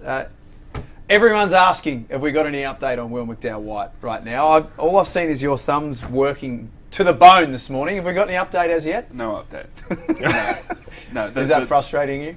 A little bit. Well, and again, he can take all the time he needs to make a decision. We know the teams who are involved. It's Brisbane, Southeast, Adelaide, Tassie. They're the teams that are involved. We're just waiting to see which one he decides on. Let's recap what we've learnt this morning already. As we say, it's been a very, very big morning. Hashtag NBL Marketplace. Leave us your questions, your thoughts, and we'll get to them in just a few moments' time. First penny to drop this morning was Wani Swakala-Bullock, re-signing with the Illawarra Hawks. Nice fit. He's found a nice home, certainly under the second coming, I guess, of the Illawarra Hawks and what happened in the back part of the season. He looked good there. All the Hawks have, again, learned from their rivals just down the road of locking in a successful core to go forward with, and they show that under Justin Tatum, and certain guys are going to thrive under Justin Tatum with what we've seen, but it's also now, okay, you've got that core, which, as I've said, the superstars are going to get you to a championship series, to a top four, but your core is going to help you win a title when it comes to the crunch time. But now they've got to go and nail those imports. And again, I'm sure they're having those conversations deep with Gary Clark, but you need those type of Tyler Harvey, you need two other those pieces to really elevate them back to not just into a semi-final series, but into a championship series and beyond. Paul Kuol to the Sydney Kings, that dropped at 9:01, so within about a minute of free agency opening. 3-year deal to play under Brian Goorjian. Fantastic move. A real opportunity for Bull Kuol to elevate his status as a player, a complete player. We know he's an outstanding three-point shooter and potential to be an elite defender. Now he gets to do it in a championship-level environment. Love it. Oh, no, I think it's perfect. I think it's exactly where he now belongs in his career. I think that he's going to continue to get better. And as I said, it's weird to say there was a lot of pressure on him last year at Cairns, but I think that kind of emotional pressure that he had to play with down the stretch when things weren't going right for that team is now off his shoulders, and I think that he's going to slot in alongside what will be a top 3 defensive team next season with just the pieces they made this morning and Brian Goorjian. Anything less than that is not going to be good enough, so I just don't see a way where they're not one of the best defensive teams in the league. The New Zealand Breakers unloaded hardcore. They went Jonah Bolden, 1-year deal. Mitch McCarron, 2-year deal. Mojave King, 1-year deal. We spoke about it a lot during that when Olgun was reporting it all. really like the way that they're building. Again, to be able to complement an MVP caliber player in PJC, I think they've done that with the first 3 pieces. What happens next with the other things is obviously crucial, but that's a really good splash to go after locally, considering that they may not get back some imports, but we know recent history says they're going to nail those spots anyway. And I think PJC will be improved even on last season. He'll have gained so much confidence, especially with his run in the back half of the season, what he did in those play-in games where he was outstanding, and also a bit of experience about the world and basketball and realizing that the NBL is a fantastic spot for small guards. And I think you find Mitch McCarron has one of his better seasons in recent history. When you get out of an environment that's not working for you and it's not a great fit for you, for whatever reason, there was plenty of those, and you go into something new. And just for a player to feel wanted like that, as you said, New Zealand went after him hard, to feel wanted, have a security, he's got a young family. I think we're going to see the Mitch McCarron of old. And we spoke about the Breakers earlier and how fast they could play. This season, I'm told they're looking for more of like a 3-4 import, as opposed to a 4-3 or a 4-5, which they've done previously. They did that with Jarrell Brantley, with Alan Cheatham, and obviously Finn Delaney was their sort of marquee level guy. They're looking for like a wing import. And so to put that sort of player, one that I don't think we've seen under Modi Mayor before, next to Parker Jackson Cartwright with the sort of offensive potency that they're bringing in, that could be really cool. Southeast Melbourne Phoenix, Nathan Sobey joins. Probably the surprise here is a 1 year plus a mutual for the second year. Angus Glover also signing on a 2-year deal. So a couple of big names for the Phoenix to land before 10 a.m. on day one. We spoke a little bit about it as it dropped, is getting that kind of that core, but also that reserve scoring punch consistently. Angus Glover is now like a heart and soul of that team in terms of the way he plays, and that we know he likes to push it forward. And again, a new situation we spoke about for some other players. For Nathan Sobey, I think is going to benefit him. And what it does mean is there's still big holes that need to be filled, but you feel a little bit better about the position you're heading forward in. Well, they have to hope that Crete doesn't do it's too a well. big thing. They don't want him. They don't want him Yeah. to do too well Yeah. wherever he is. They want him to enjoy the experience, but don't excel, so that you're not appealing to the Asian market, and we can get you back here. And if you are, if that is the way that it may happen, let it happen sooner rather than later, is the other one, right? So that we can have some time to go in there, and then we need 2 really big pieces to put alongside, because then you don't want to bring Nathan Sobey in, as good as he is and how well he played last season, and put all on your shoulders. Say, hey, like, yes, you're the guy, but you're the guy to have to carry us. We need 22 points a game at a consistent level every single night, and you need to do it on your own. I don't think that works. No, exactly. We've seen the Brisbane Bullets haven't made the playoffs. So that's what I'm saying. So they need to work. make sure, whether if it does eventuate with Creek, it's got to happen sooner rather than later to help them. And we just learned in the last few minutes via Olgun that Kelly Lepepe, one of the boom youngsters playing college basketball at the moment, will return to Australia and will play with the Sydney Kings on a 3-year deal, which is exciting for them. As of a couple of moments ago, you have just released the latest piece of news. I'm told Lat Mayen has agreed to a 1-year deal with the Adelaide 36ers. This is a homecoming for Mayen. Yeah. He's from Adelaide. You're from Adelaide. Yeah. He was sought after. There aren't many guys who can play the 4 and the 3, who can really shoot it like he can. He's got size, he's got length. There's some athleticism there. He really popped off this past season with the Taipans, especially as a spot-up guy. And there was a negotiation that went on between him and Adelaide. Perth were interested. The New Zealand Breakers had some interest in him as well. But he's heading home to Adelaide. Got off to a really good start this season. His numbers were outstanding, and then kind of got caught up in that shuffle mid-season where there were a lot of rotational changes in the Taipans lineup, some due to injuries, some due to coaches' decisions, and others due to performance. But I think now you see the exchange. So basically it's been Galloway for Mayen. Yes. That Galloway deal, I'm still getting the terms of. Possibly. Yeah, that'll happen. So if it's Galloway for Mayen, who wins that? Again, I'm from Adelaide. Coach Lat, when he was in high school, went to the same high school together, and to see where he's at now after everything he's done in college, I think this, for the Adelaide fans, I hope it's as big as a deal as it should be, because for so long Adelaide, the 36ers have missed out on local talent. And everyone's talking about, how do we miss local talent? I'm not speaking from experience. No, but remember, Pete, when they won that championship run through the late 90s and the early noughties, it was based on strong South Australian talent. But this goes back to like the Brad Newley play. So all of that is, so now you actually have a local kid to get excited about who wants this fresh start of a new opportunity. And you mentioned the way he played at Cairns. I thought he was fantastic, and you said he was in that shuffle.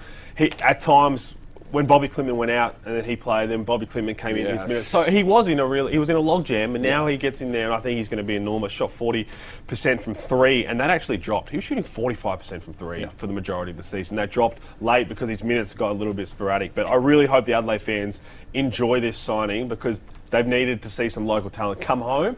They finally get one. Do not mention Lockie Olbrich to Adelaide fans. Or Pete Hooley. Yes, well. The other thing is, we saw him get in every Sunshine Stoush. He was in an altercation with Aaron Baines. And not once, despite being well out of his weight class, did he back down.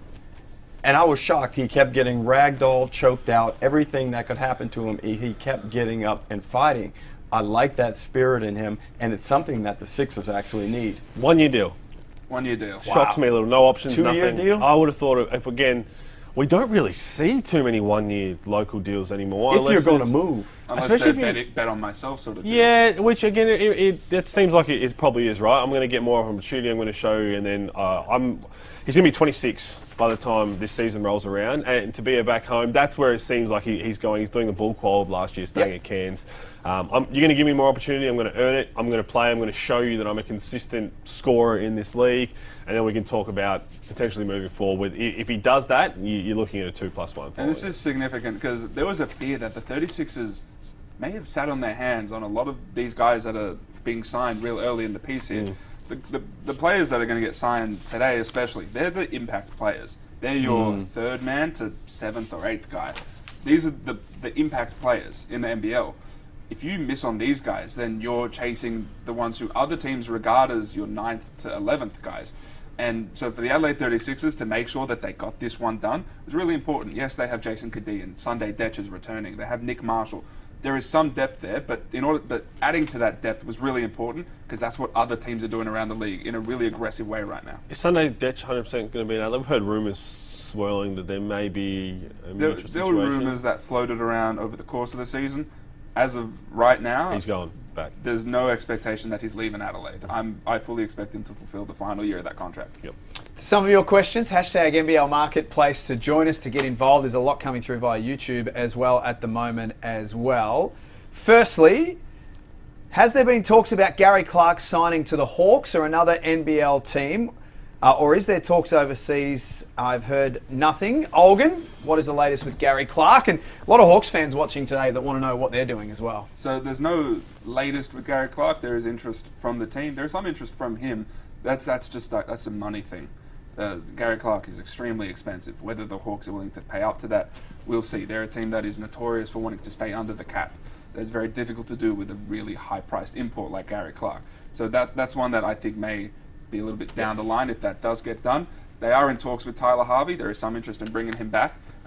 Those conversations will continue. Nothing is done yet at that point. There are other teams in the NBL that are also interested in Tyler Harvey. So they're not just the sole team that's going after him. There's a market out there for Tyler. That also worries me. Will there be any chance that we can see Gary Clark in the NBL not at the Hawks then, based on what you're saying? Because if you say other teams are willing to potentially pay more, because he deserves what price he'd be asking. I mean, Perth. Yeah. Perth would be a perfect. Is there other teams that you think could pop up? Because I think that's where, if Illawarra fans are like, well, if we don't get Gary Clark back, fair enough, but I don't want to see him land somewhere else. Yeah. There are other teams who can pop up. From what I understand, I don't think he's the type of player, from a play style perspective, that Perth is going to go after. Why? Team... Did they see what happened when Pender was out of the lineup? The bottom fell out of that place. Oh, yeah. I think there's they have Christian Doolittle there. I think there's a frame of thought, as much as he was good at the 3, I think there's a good chance that he plays a lot more 4 this coming season. Yeah. One team that is not in the Gary Clark sweepstakes, so I don't want to, this isn't reporting, but I think should go after a player like that are the Brisbane Bullets. Yeah, that was my next. There's this frame of thought that they have that they've parted ways with Chris Smith and that they should replace him with another sort of wing shooter, guard shooter sort of player. I think they're pretty good in the guard spot. I like the idea of making sure that they shore up their front court because they're very young. Josh Bannon is great. Tyrell Harrison's great. Rocco can be great. Like this is young talent with a ton of potential, but is this going to win you a championship today? I don't know the answer to that. I think the answer is probably no. Being able to shore that youth up with some experience and talent, I think would be a good thing. It's not where they're going. That's not the direction they're going in. Yeah. I think they should seriously consider it, though. But Tyrell Harrison misses a lot. Of games. He was good this season. He still yes, he was better. I appreciate the sentiment. Yeah. Absolutely. Josh Bannon misses games. You need somebody out there that is going to be high level and showing up and healthy, and that means so much when you're trying to catch up with the rest of the league. And right now, there are some teams like Sydney making big time moves, and Tasmania is a big time franchise, and Melbourne is a big time franchise. The window, the space to get into the postseason, Pete, is growing smaller by the day. Well, and you mentioned a little bit before we went to the break about the Shannon Scott of the talking and potentially moving on from Shannon Scott. Are Brisbane going to be in the situation where they're just saying, you know what, we're going all in for Will McDowell-White, and if we get him, we'll figure that out after? Or what happens to that? Are those two things go hand in hand, or are they just being dealt with completely separate? I think the way the Bullets are thinking right now is that there's no world where they're not going to get off Shannon Scott. Right. They will. So they're going to be moving on and looking elsewhere in that point guard spot, whether it's Will McDowell-White or somebody else. Correct. If it's not Will McDowell-White, it's an import point guard. Couple of questions via YouTube. This one from Simon Sirico for you, Derek. Mm-hmm. You were seen at the NBL 1 on Thursday night watching Zach Triplett. What's the chances that the Bullets pick up him and put him as a DP?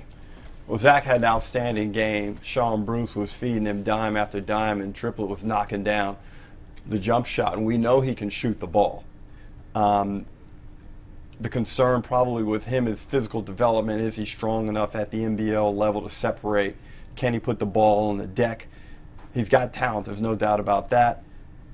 The Bullets were, in 2024, historically, Olgun, one of the worst three-pointing shooting teams of all time. They need perimeter shooting. If they're trying to figure out a way to catch the pack, it has to either be through improved defense, which was good through the first two-thirds of the season, then fell away at the end, or they've got to be better shooting the basketball. And maybe a guy like Triplett can provide that. They had hoped that Isaac White would provide that. He didn't do it last season, and I suspect with the shooting talent he has, it will come this season. Yeah, I think it's but that's not going to be enough. No, they need more perimeter shooting. I think they shot it at 29%. No, 30.7 over the course of the season. And it wasn't. It's better than 29. No doubt. Adelaide was still worse at just under 30. Two of the worst teams ever. You look at the Mitch Norton can hit the three when he plays. He's not horrific, but again, he makes enough where you have to respect I think him. Isaac White, I'm going to give an asterisk to last year. I think he's a way better shooter than that. Correct. He's shown that. Josh Bannon will take the occasional three. Tyrell Harrison, he hit a shot clock bang from the corner, but he's not going to shoot the three. You do need to have, as well as being a good defensive team, you do need to have the capabilities to knock down threes to have success in the NBL. You can't just rely on getting to the rack, getting to the free throw line without having that. So Sam McDaniel needs to expand his game out to the three-point line. And he's gotten better at that. And this is where you can sort of understand the thinking of the Bullets in bringing in the like-for-like replacement for Chris Smith, bringing in that wing shooter type of player. I wouldn't even put the Bullets' shooting woes down to their talent, though. I don't think it was a personnel thing. I think it was like a general structure thing. I think it was Shannon Scott being unable to create advantages for his teammates. I think it was just Justin Schuler being a first-year head coach with a new team and them still learning how he wants to play. Yep. I think that there's no way to track shot quality in the NBL. I don't think we don't have that capacity. But if you could, I think the Bullets would have had the worst shot quality around the league. And I think it's just by nature of sort of the roster and the coaching in that first year. I think the talent can be there. I think the personnel is fine. It's just getting better looks for those guys. That's why they're going so hard at Will McDowell-White, someone who can create advantage. But the like for like too, they have to absolutely nail that Chris Smith replacement. Absolutely, they have to nail that if they want to push forward this season. We're losing Sobey, they need to. There's no ifs, ands, or buts. Casey Prather's a risk. Let's call a spade here. Casey's had a lot of injury issues in the last 2 or 3 years. Now, they have re-signed him and he'll be back this season. But age, body and history tells us that there's risk. To me, that makes that signing even more important. It does for sure. And again, we saw the back half of the year. And I still like the signing when they brought him in because he missed so much through the injury and the rehab. It was like, okay, we're probably not going to play the postseason. I know they had a chance to do it, but let's just get through that. Let's get your feet wet. Let's get everything just ticking over again and just get your body moving one step forward. Then you've got 6 months again to continue to build on that. Yep. But then I want you at least you want to see 80 to 85% of what he can be capable of come start of the season. Because I think last year he was playing the 4, just getting up and down, pick and pop a little bit. That's not his game. But I think he was at 45% last year. Don't forget, of course, you can watch us wherever you are on social media, hashtag Marketplace, NBL Marketplace, I should say. Just got a little screenshot here that Will McDowell-White is watching as we speak right now. Will, let's just do this once and one time only. If you know where you're going, just write it in. Could you let us know? And Derek will buy you lunch in whatever city you decide to play your basketball Right here, next Will. season. Hit me up. Geez, that'd be elite, Will. Come on, just send us through a message. We'll get to some of your questions in a moment, but while we're on the subject of the Brisbane Bullets, you've got some news regarding Brisbane. Yeah, so this is another one that we foresaw. Deng Adel has signed with the Brisbane Bullets on a 1-year deal.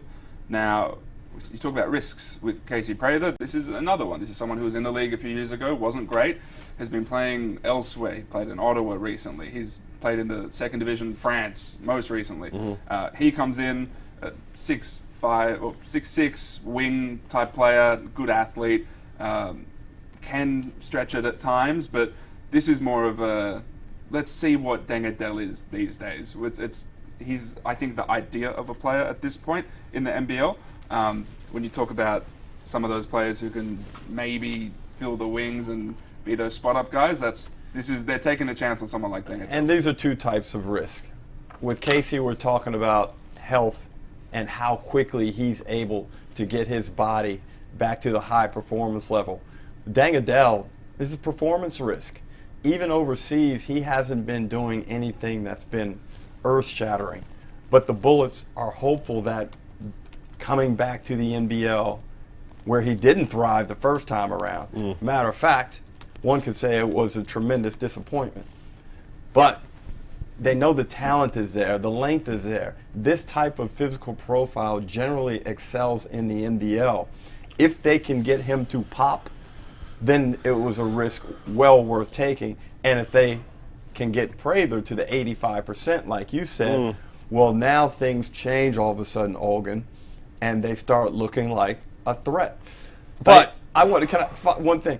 Let's temper, again, I want to mention that just because a team misses out on the 6 doesn't mean you're close to winning a championship. We need to get rid of that fallacy. Because how far away were Uluc from winning the championship? When you look at it, it's like, yeah, they could, but could they really have competed with Tasmania? I think there was a significant difference when you take Melbourne and Tasmania from the rest of it. And again, I think that showed in the postseason and really throughout the course of the regular season. He is just coming from the second division in France. He scored double figures 4 of his last 5 games. He played in Canada's second division before that, Deng Adel this is. Averaged 17.5, 6 rebounds, 4.5 assists. When he came in NBL 21 for the Hawks, there was so much pressure on him because he was an NBA player, right? Because the 2 years before that, he was running around, I don't know if it was the G League or it was a 10-day, but we had the NBA preseason games. He was part of the Raptors when we went over there, and he played the last quarter, came on for 12 minutes, had 19 points. And everyone was like, and I think that's what the Aloha Hawks at the time fell in love with, was like, he's going to come back and he's going to make this next splash. Again, though, because of this signing, it is imperative they nail this Chris Smith replacement with shooting. The one thing that I think held Deng Adel back besides the pressure was the floor spacing. The rules, the difference in the rules in North America compared to the FIBA rules in terms of, we say space the floor. Yes, the court is a little bit bigger in the NBA, but it's more of the 3-second rules and all of that. To be able to space the floor and let him create, I think, is why you need Isaac White to be able to knock down shots consistently. And whoever comes in, you need this scorer, this shooter, to be at 15+ points per night to allow a guy like Deng Adel to flourish. My next thing is critical buckets. Critical buckets can come at any point in the game. You could be down 6 in the first quarter, game's getting away. Who's going to get me a bucket? Who's their takeover guy right now? Who's the guy? It's going to have to be that import.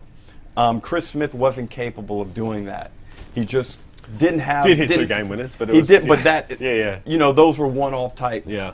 But over the course of a 28-game season, 30 minutes a game, he was probably going to be challenged to be able to pull that off. They need someone that can go out there and get you buckets, like a Jack McVay, those types of players. And who's that going to be? Gary Clark. How would you feel if the Bullets went after Tyler Harvey? Fantastic. If they don't get Will McDowell-White, you saying? No, as like the secondary guy.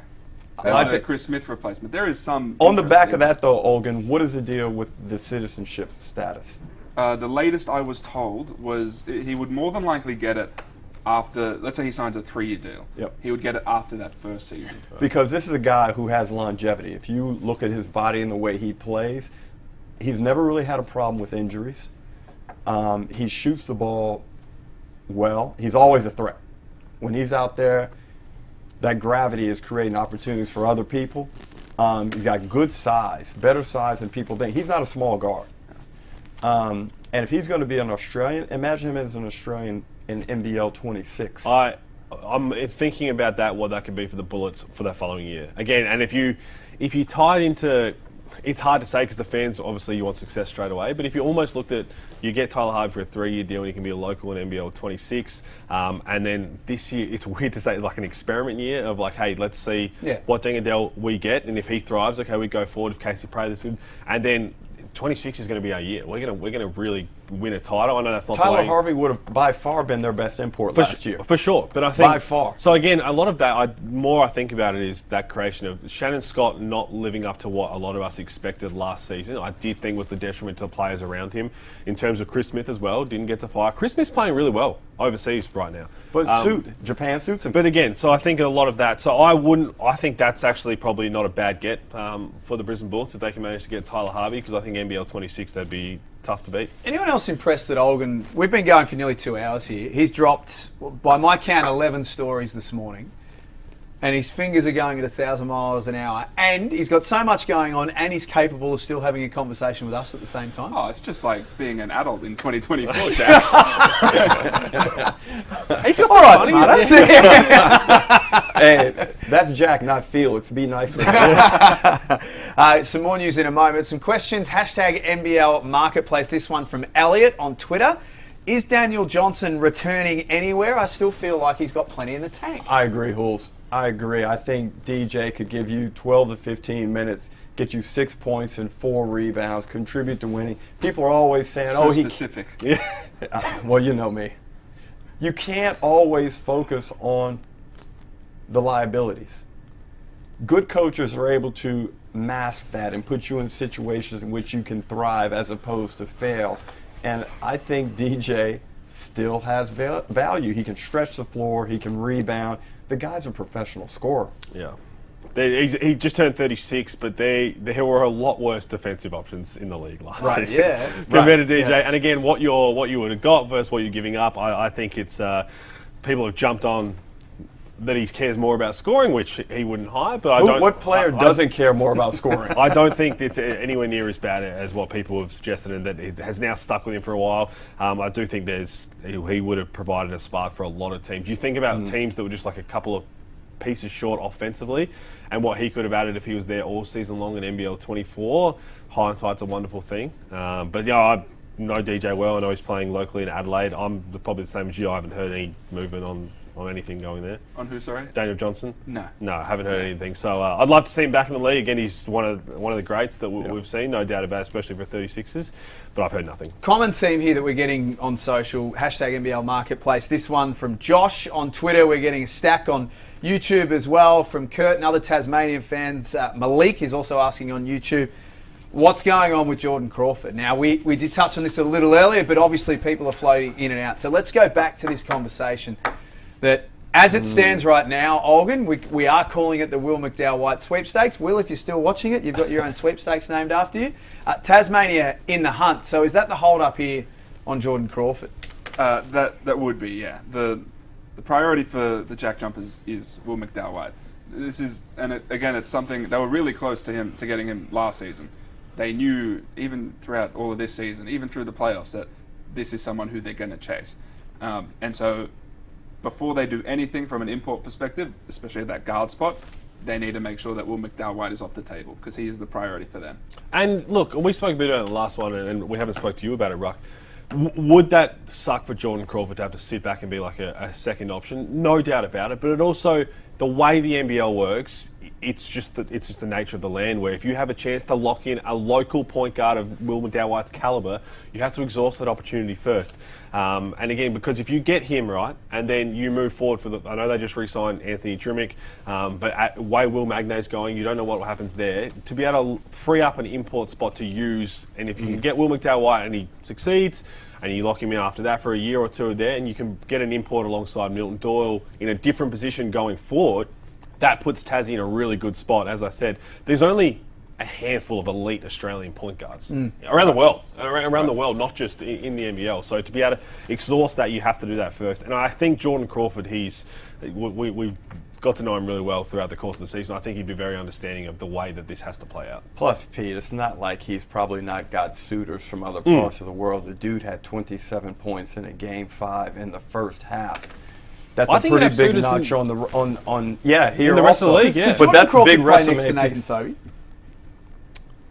I wouldn't. Jeez, I have to think about that. Yeah, I'm just looking at the depth not. charts for where gaps exist in the point guard spot here in the league. I mean, Adelaide. That's what I was thinking next. Adelaide, DJ and Crawford next to each other. I mean, if you want both of those teams to be able to stop nobody, that's the other side of it, though. No, I don't think it's.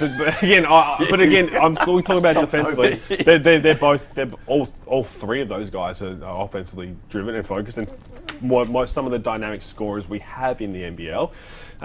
But looking at the teams that have success, they do have the defensive nature, whether it's the culture like the Tassie do as defend as a whole, or pieces like Delhi, like Shaylee, who can really lead by example. And think of the jack jumpers with Jordan Crawford. There were times in the championship series where they couldn't have him on the floor. Remember, he popped off for 13 points in the first quarter in Game 2. Yep. They almost couldn't play him in the second half. They played Sean McDonald for the bulk of those minutes because the Tasmania Jack Jumpers team defense is elite, but it can only hide you for so long. Let's get back to that very shortly because you have just announced your latest piece of news and it involves the Cairns Taipans. Yes, there's one that we spoke about earlier. Kyron Galloway has agreed to a 2-year deal with the Cairns Taipans. So you can almost see this as a like for like for. There's something in the second year that's complicated, and I don't even know if it's worth going into. Okay. Sounds like it is. I expect him to be there for the 2 seasons. Okay. He was one of those guys that we looked at the Adelaide 36ers and they weren't playing him at the start of the season. Kyron Galloway, we're wondering why. Like, this guy he's big. He's one of the best shot blockers in the league. He can stretch the floor. He's athletic. There is a player here, and he really showed it toward the end of the season, especially. And so now he gets to play under Adam Ford, and the freedom that Adam Ford generally allows guys with that skill set could be really, really intriguing going forward. If you're putting together a team from all the players, contracted or not, if you had to pick together what Adam Ford likes and what he thrives with coaching-wise, everyone's picking Kyron Galloway. That's just the nature of the way that Fordy plays, what he's created up there, and gives more opportunity. They play really quick. They get up and down the floor, get out on the breaks. They shoot the three. This is a match made in heaven for Kyron Galloway and Adam Ford. He had 23 and 7. That was his best game against the Phoenix. He had 16 points in the 17 minutes against Perth in a game. But Cairns only took 23 threes per game last year. We spoke of this before. I envisioned that number in NBL 25 to be close to 30. I don't think they're going to go down the same wavelength. They had Pat Miller, Tajir McCall, Taron Armstrong, all three. Not the best shooters out there. I think they're going to start to load up with Fordy realising that he loves this youth and we're going to play quick. They're going to let it fly. And that's what Galloway's going to do. And I would expect a lot of development work to go into him. And he needs to be better handling the ball, passing the ball, and continue to become really, really good from outside the three, because that's his unique selling point. We like clippables, right? So it's 15th of April, 10:23. Kyron Galloway win most improved player. Oh. Hello. Okay. I think it is a match made in heaven. The more I looked at it, the more I heard the rumours of the way Fordy plays, how much Fordy loves him, and the freedom he's going to get. We saw what he played with a little bit of chance and the confidence he plays with. I think he's going to get even better with 40, and I think that he will be in the top 3 awards night for the most improved player. Big on that. Yeah. And again, I like seeing he's playing NBL 1 North right now with Townsville, not the Crocs, whatever they're called. The Heat. The Heat. So he's playing with them, and he gets to play with a lot of freedom. Yeah. And that's very cool. And I remember in a press release last season, Adam Ford mentioned that he has this new obsession with stretch fours or stretch bigs. And you look at who they have right now. It's Sam Wardenberg, Kyron Galloway now, and Nicole DeGack. Nicole DeGack is someone who, again, if you watch any NBL 1 North, he's stretching it and getting 4 or 5 plus 3-point attempts up. Sam Wardenberg is someone who didn't shoot it well this past season, but there's a lot of trust in what he can do, especially from a shooting perspective. There is a ton of versatility in this lineup. They put an import big in there, and now they're right in the mix. They need to. So the interesting thing here is when I look at who they've signed, they're not spending that much money here. They're saving some.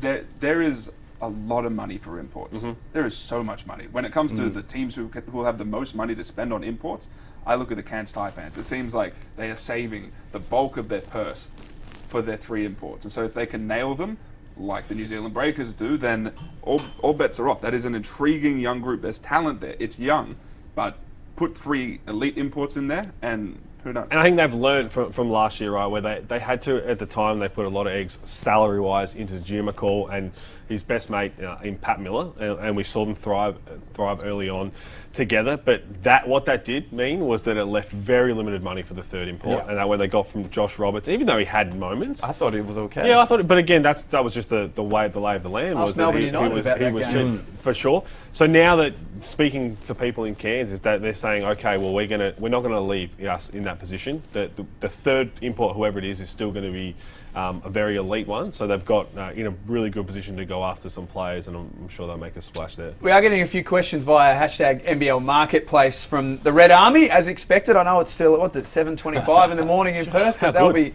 all over what's going on. Their roster, and we'll take a look at depth charts a bit later on in the show, but their roster's pretty full already, Olgun, isn't it? It's fair to say that if you're a Perth fan, you're probably not going to be seeing a lot of business from the Wildcats during free agency? Not a lot. They're a team that they did some manoeuvring with their DP deals. So Dante Rosso-Nance was supposed to go into a roster spot. They basically pushed that back a year. So he'll go into a roster spot next off-season. And so that did free up a spot. Corey Webster, they declined that team option. Jesse Wagstaff re-signed, went into that spot. There's one spot here. The intriguing thing is that they were in the Mitch McCarron sweepstakes. They are looking for that sort of backup combo sort of guy. They're in the Tom Wilson sweepstakes as well. So that sort of skill set is something they want. They also want a big. They know they need a big of some sort. Whether that exists on the local market, there's not much out there when it comes to that level of player. Maybe like an Angus Brandt fits. Been a few questions about Angus Brandt. Fits the mold there, but right now they have one local spot available, and I'm told that they have been going after backup combos. Is Alex Dukas a chance? Not in. I don't believe in Perth. Not in Perth. I don't believe. There's a name that I thought we'd be hearing a little quicker, like Kelly LePepe. I thought we'd get Alex Dukas as someone who's body ready. I wouldn't be surprised if I'm sure there's other teams on the phone that we see him land somewhere. Wildcats are an interesting one, aren't they? They had a successful season in that they got to the Final Four and they were very nearly there. But yeah, I think when you lose Alex Sarr, a player of that calibre, and we've seen with Alex, I mean, it's so exciting what's coming up for him in the next few weeks. But you look at the depth chart for Perth, and you've got Keanu Pinder at the 5, and then you've got nothing else after that. And then even at the 4, we've got Hiram Harris, Jesse Wagstaff as a veteran, and David Aquera, who we barely saw last season. Any concerns there for Perth? The perimeter shooting is a problem. We saw that in the series against Tasmania. If Bryce isn't able to cook, who else provides perimeter shooting? Ty Webster is a patchy shooter, good player, but streaky from the perimeter. I don't know who else shoots that ball well. You look over through that line, they need another big.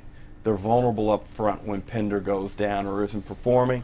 So I think those would be the areas of concern. And obviously, keeping Cotton healthy. It falls apart. Yeah, no doubt about it. Again, but it's Yeah, I thought, because again, we just hear names linked to certain teams. I thought Mitch McCarron would have been a good pickup for them, and I know that wasn't just a phone call. I think they were having some legitimate discussions.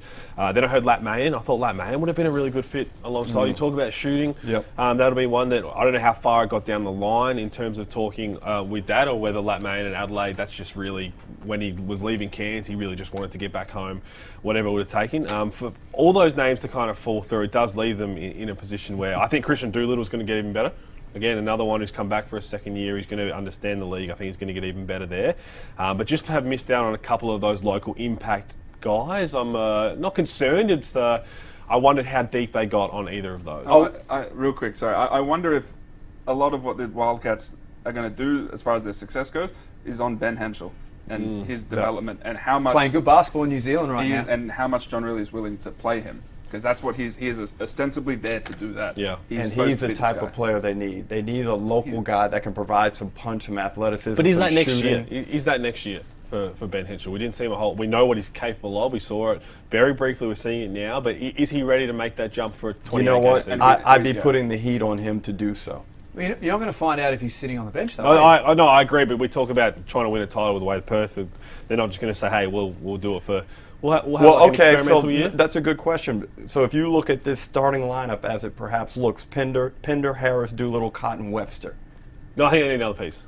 Yeah, another doubt. couple. Yeah, I think they definitely need a list. And there's another import to go in there, perhaps. Oh, and there's also a next star spot. Well, I was about to ask you about one name who I wondered could have been of interest to the Perth Wildcats. I'm actually glad I didn't now, because I would have looked like a fool, because the name that you're about to hear has signed, Olgun. Yes, I'm told Gorjok Gak has signed a 2-year deal with the Tasmania Jack Jumpers. Ooh, wow. Now, there's a team option on the second year of that deal. That's a great signing. Yeah. That's a great sign for him. That might be the biggest player surprise signing yet, and one that really benefits. Talk about going somewhere great after coming from a miserable existence. And he had his injury woes, yes, and that is something that teams are aware of, and that maybe hinders his value to an extent. But this probably means that the Jack Jumpers will be moving on from Marcus Lee. That was the expectation as well. There was no expectation that we're going to keep him. But right now at that 5 spot, it's Magne, Krislovic, Gak. And I think what they see is you have Magne, right, who we know what he is. He's part of that 22-man Boomers squad ahead of the Olympics. I think he's a real chance to make the team if he performs well in camp, assuming he goes to camp. But then with those 2 backup spots, you have 2 different sorts of players. You have Krislovic, who is more sort of on the floor. He's not. You're not going to be left without a centre. Is what you're saying. Krislovic's always going to be there. He's very consistent. He's very solid, right? He plays upright. He can stretch it a little bit, and then you have Gak, who's a little bit more wiry, can fly. He's a different sort of player, a similar player to Marcus Lee. Perhaps taking Marcus Lee a bit for granted. I thought in his time at Melbourne United he was underappreciated, not by Melbourne United, but just by the general public. And I think a similar thing has happened in Tasmania. Again, he got his championship, but I thought that guy gave great value. He was really good in the championship series, and it's a shame if he won't be in the league, but certainly there's place for him in another team. And the other thing we forgot about is Mujuk Dang. Yeah. Mujuk Dang also gives them a boost down there. Now we see the full bloom and what he is able to do as a player. Well, again, Tassie are going with the same recipe, though, where rim protection, and again, it was Marcus Lee starting and Will Magne coming off the bench, but they flipped for the third quarter every time after halftime. That was just the rotation. Will Magne is going to be your starter now, and he's going to be the figurehead going forward. I do like it I think it's Gorjok Gak. I think he has really untapped potential. Again, he actually played really well in the minutes where he had to step up without Alan Williams, where they had no one capable of getting on the floor due to health. I like that. And I don't think, just off the top of my head, I don't think this is going to be the last we see of Marcus Lee in the NBL, though. Nor do I.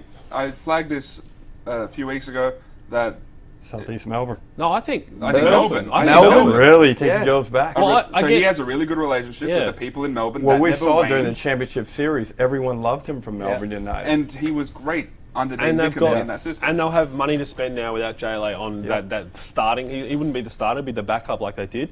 The first thing in my head is I wouldn't be surprised if he ends up back in a United jersey, because you know more than me.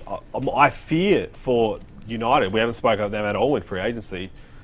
I just don't see a world where Luke Travers is back in NBL 25. I think that they're potentially going to lose Luke Travers as well and have to make it, whether that's try and get Jack White back, which we know they have first right of refusal, and I think they'd be able to get that done. But just based on what I've heard from you and talking to some other people, I think that we're going to see Luke Travers stateside come NBL 25 time. There's a good chance that happens. And Melbourne United is preparing as though that may be the case. He's done everything that the Cavs and our teams wanted to see from him this year with consistency, the confidence, the level he's playing at. He's still incredibly young. We forget about that. Yeah. And now the Cavs, they elevated, I think it was Porter Jr. from a two-way to a regular deal. So they do have a two-way spot up for grabs.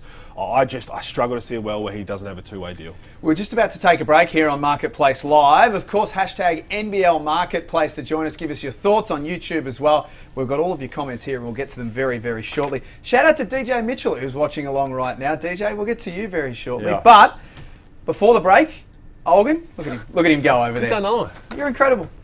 Tyler Robertson, 6'6" wing out of Portland. He signed a 3-year deal with the Sydney Kings. There's a team option on the 3rd year of that deal. How many roster spots are they allowed? They only had 2 signed. Now, 2 players Robertson signed. is someone who is really intriguing, highly skilled guy, interesting sort of frame, 6'6", a wing guy, can handle it a little bit. There's a skill set there that we can maybe see some impact from him in year 1. If you haven't seen his highlights and seen him understand, please go and have a look. Triple-double threat. Yeah, he's Gorge has a type going back 4 decades. You know, you can go back Frank Drimmick, Sam McKinnon, Jason Smith. It's gone on for years. He has a type on the wings, and it looks like he's just continuing to add modern versions of his traditional prototypes. And Gorge is the kind of guy who watched the championship series and saw the thing that I mentioned earlier, which is Delhi and Chile just playing up and in, and the value in having extra ball carriers. And that's what they see Tyler Robertson as, and bringing something to the table from that perspective from day one. Average over 15 points a game in his 3 seasons at Portland, shot 37% from 3. His senior year averaged nearly 17. So again, if you haven't seen enough about him, you're going to. It's when you watch him play, or if you see the team coming in on the bus, you're not going to envision that what you see on the court is from that player. He's a very intriguing one to watch. I think a lot of people are going to be surprised about the impact he can have. We're watching what Sydney are doing on day 1 here of free agency. This roster, and we'll get to the depth chart before the end of the show this morning, but this roster's fascinating now. It's really, really interesting to see what Brian Goorjian and Chris Pongras are crafting. Pete went out with the early call on the most improved player and Kyron Galloway. I'm going out with the early call. Kings are in the championship series, make no mistake. Are in it? They're in it. Yeah. You with me? I struggle to see a way they don't based on the roster they're building defensively. And again, because I've been big on this for a long time now, that if you're not one of the best defensive teams in the league, and now it's official with Xavier Cooks joining, as Olgun said a little bit earlier before as well, they are going to be one of the best defensive teams in NBL 25. So then you sprinkle in their offense, and then whether that's Jalen Adams, whoever it is, there doesn't seem a world where they're not going to be in that. So you trust the defense under Gorge, and now you trust it with this roster. I'm looking at it. There's not much size. That's something that I think they need to address. Right now, Xavier Cooks at 6'8" is their biggest player. Maybe Alex Tui, 9-foot standing reach. There's positional size, right? There's positional size, but there's no banger, right? Yeah. And again, I don't think that's a priority for a lot of teams. I'm looking at this roster, and I'm thinking of who would love this. Mahmoud Abdel-Fattah would love this. This is a super switchy roster. Yeah. So if you're going to play that switchy defense, instead of having Denzel Valentine on the wing, you've got Kuol. So it sucks for him, I guess. But Brian Goorjian is someone who, with the Boomers, with the way he wants to play going forward, he's also very switchy in some areas, not as sort of unwielding as Abdel-Fattah was, but Who are the bigs? I'll tell you what would fit. We just mentioned him, Marcus Lee as a backup big would, or even if you're going to spend money everywhere else, Marcus Lee would be one I could potentially pick up the phone to. We have, if you look at that team, and we'll look at the depth charts later, but you have, let's say, at the 2-3-4, let's say it's Kuol, Tui, Cooks, right? You can see what that is on both ends of the floor, but you can sandwich that with an import point guard and an import big. Yeah. And I think the key is making sure that import point guard is someone who can make those guys around him better, and that import big is someone who can complement Xavier Cooks and the rest of that crew. Like Tim Suarez did. Tim Suarez did. He wasn't the most elite, but he filled sort of 2 or 3 roles. And he could stretch the floor. And it's 100%. And it doesn't necessarily need that elite center defender because, well, depending what other teams, like now that Melbourne United have an opening, you think they're going to go and spend after an impact centre. But you kind of always thought, okay, with the way Keanu Pindu was playing, what he's capable of, who can we match up against them in a series? Will Magnay is not going to be your 20-point a night, back to the basket scorer. He scores in other ways. Impact centres who are going to be those really prominent scorers, looking around the league, you're kind of in a position where you can maybe hold off and say, well, depending on what everybody else does, is how we play this last spot. If we need someone, if someone goes out and gets a JLA type who can just be an absolute dominant, who can win a game for themselves, then we may have to think about something to counter that. Otherwise, we're in a beautiful position where we can just wait and see, and then we'll just fill that with what complements the rest of the four. Yeah, something teams are thinking about is there's no Aaron Baines, there's no Landale, there's no Nate Jawai, there's no one who we have to say, hey, you go and be a body against that guy. And so they're thinking if there's just some rim protection, which is super important, then that may be the only box that a big needs to tick outside of the ones that he could potentially tick to complement the rest of the crew. Quick break from us here on Marketplace Live. Of course, hashtag NBL Marketplace on social media to join us. More of your questions very shortly. Depth chart still to come and a recap of what we've learnt so far today already. Don't go too far. We know Chris Pongrass, one of the best in the league at everything you just described, and you also mentioned how hard it is to win in the NBL. Sydney Kings win 2 in a row, and they didn't have the success they wanted this year, but they had a whole new starting five that we often forget about because of the way they started the season. What are you trying to put together to get back to the top and win another championship? What kind of team were you trying to build here? Well, I think, you always, and it's a great time, you're watching the two best teams in the competition in a formula for success. And I think, everyone, the great thing about the little island or whatever they're talking about now and all that, but you look at what Scott Roth has done, and he's done a tremendous job with coaching. Tremendous. I mean, his team plays second to none, and he's done a tremendous job with selection of people and culture and style of play. And then third, and I think what's really changed and people don't get, they've got one of the best rosters in the competition. But to attract that, you have to have those other two pieces. And so they've got two, to me, marquee Australians. They've got 3 quality imports. In those imports, they have because of the other two, they've got a great backcourt, both being American, and then a great Australian behind them, and those little pieces around it. So I take that formula, and it's kind of how I started in this thing, in the recruiting and building the culture and being attractive to not everybody, but to a certain group. I see Tassie in that way, and then you look at Melbourne, and to me, United, it's like the old Magic. I look at it and I go in there sometimes to their practice sessions, and their Australian content is elite. And I watch Dean, and Dean's very comfortable dealing with Australian talent, and they're good with him. And so in taking this job, I had 2 players signed so I can paint my own canvas. And if you look at the Kings, and on the critical side of last year's team, I don't think that to the 2 championship teams, and certainly not the fault of the coach. The coach came in late and the team was put together. But when you look at it, the tenacity, the toughness, the defensive end of the floor, the 50-50 balls, it just wasn't what it was. And so, getting that culture right, getting guys that want to be Kings, and that Australian content right now is big, those marquee players. And then the winning's in the picking, then getting that staff around it that you're comfortable with and start that build. But it is going to be a build. And as you said, you've only got 10 teams.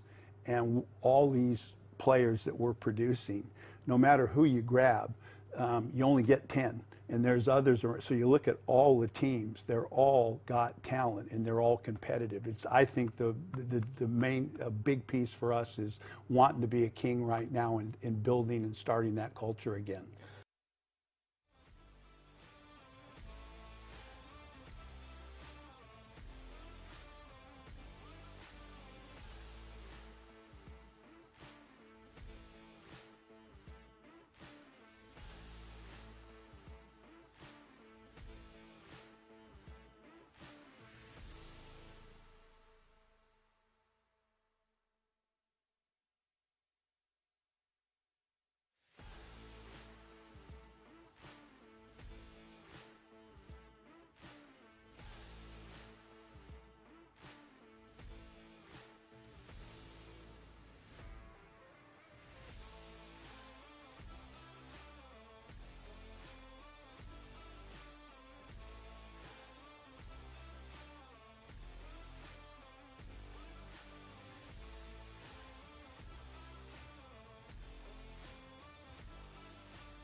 This is Marketplace Live. Great to have you with us. Hashtag NBL Marketplace to join us this morning. We'll be here for another hour or so, depending on basically Olgun and what else he's got happening this morning. Olgun, during the break, you just left us and you've got another one that you can share. Yes, Jackson McCoy has signed a 1-year deal with the Cairns Taipans.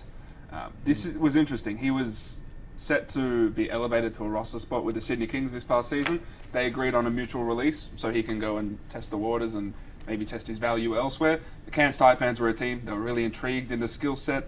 A bigger 6'5", 6'6" point guard type player, and a really intriguing play style too. He's playing for Northside in NBL 1 North right now. I want to say he attempted 20 shots, 19 of them were in the paint or from 2. So he is a guy who gets his head down, head on the rim. Really interesting piece. I can see him as a backup point guard type for the Taipans. Yeah, back up to Taron Armstrong, but again, you talk about the not being able to consistently be a three-point threat is interesting, but I do think it's the perfect move for him. We've already seen what Sydney's doing on day one. They're loading up with talent, and even just based on what we've seen, and they've still got a couple of pieces left to land, there's no minutes there with the Sydney Kings. So I think this is the right choice for both parties, and just come to an agreement. Again, I think this is perfect for 40. This is what 40 likes to unlock. 40 likes to find those guys who have those untapped potential. We haven't seen that, whether it's been sitting down in a roster where they've just been hidden, haven't had the opportunity, or someone who wants a second chance, prime for Adam Ford to have a breakout year. I like flashes of what I saw maybe 2 years ago, was it, before he sustained an injury. Yep. And look, there's some talent there, and this is kind of a little bit of a watershed moment for him and an opportunity. And as you said, it's a great chance up in Cairns to get out and play. And also, you get a little bit of advantage. You get tired legs when they come and arrive in Cairns. You get people a little bit softened up from the trip. People get up there. We spoke about this. It's warm. We spoke about this a lot on the broadcast, and people laugh at us, but it is one of the toughest road trips in the NBL, because when you get there and the humidity slaps you in the face, and you have to rest in the bedroom rather than going for a walk. You go for a walk. It's normally your game day routine. And when you go out for a walk, everybody's on holiday, so you want to feel like you're on holiday. You might go to the pool. You do all that, and a lot of teams come out slow. Which again, this is what 40 just bought into. Everything about where he is in Cairns, the small market, the youth, the second chance guys. They're going to play quick. I think they're going to shoot a lot of threes. And they're just going to be one of those intriguing teams that are fun to watch. And I think they're going to, with the money they've got available to spend with imports, I think they're tracking a way to fix the inconsistencies they had this year. A couple of questions here from YouTube. One here from, I've just lost it, from Joshua, asking, any news on Corey Webster? His option was not picked up by the Perth Wildcats, so he is available right now. Firstly, any news? I don't expect Corey Webster back in the NBL next season. He's one of those players who, when we see the flurry of signings right now, these are all the impact guys. This is where teams have spent their money on that sort of player, or at least that level of player. So I don't know if there's a fit in the NBL left for someone like Corey Webster when there is a lot of money that he can go and get overseas somewhere. So at least as of right now, and things can change, my feel is that he won't be in the NBL next season. That's tough. I think that he can still add value. He shoots the ball really well.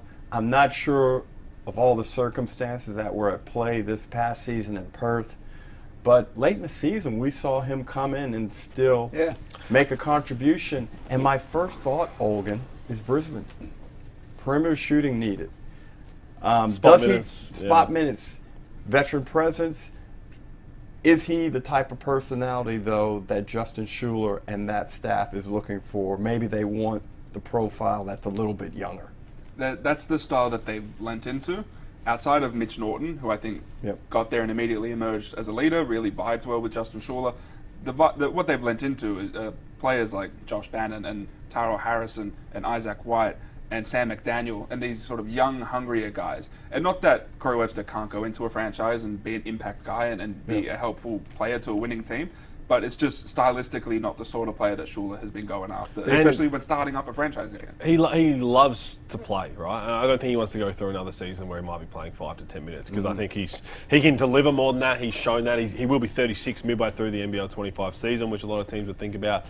If I'm him, it's probably in a better situation to, hey, let me go cash in these last few years of my career overseas and then do that. But I do think that he can definitely add something to a franchise. So he's someone who, the way to paint it is, let's say there is a a value amount of money for someone in like your 6th to 8th or 9th man role, right? This is the money that you basically allotted to pay for that part of your rotation.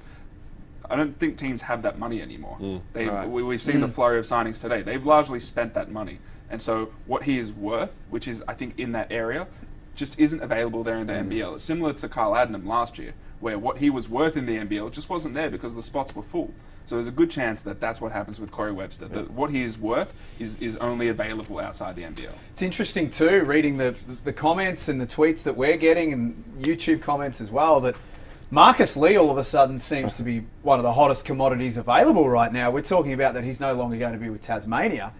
There are supporters from 3 or 4 different teams at the moment saying, let's get this guy in with us. Because it makes sense. And again, he's going to be your backup big, and he's going to be cheaper than some of the other bigs that are around. But you know what you're getting with Marcus Lee. You're going to get enormous rim protection, a lob threat.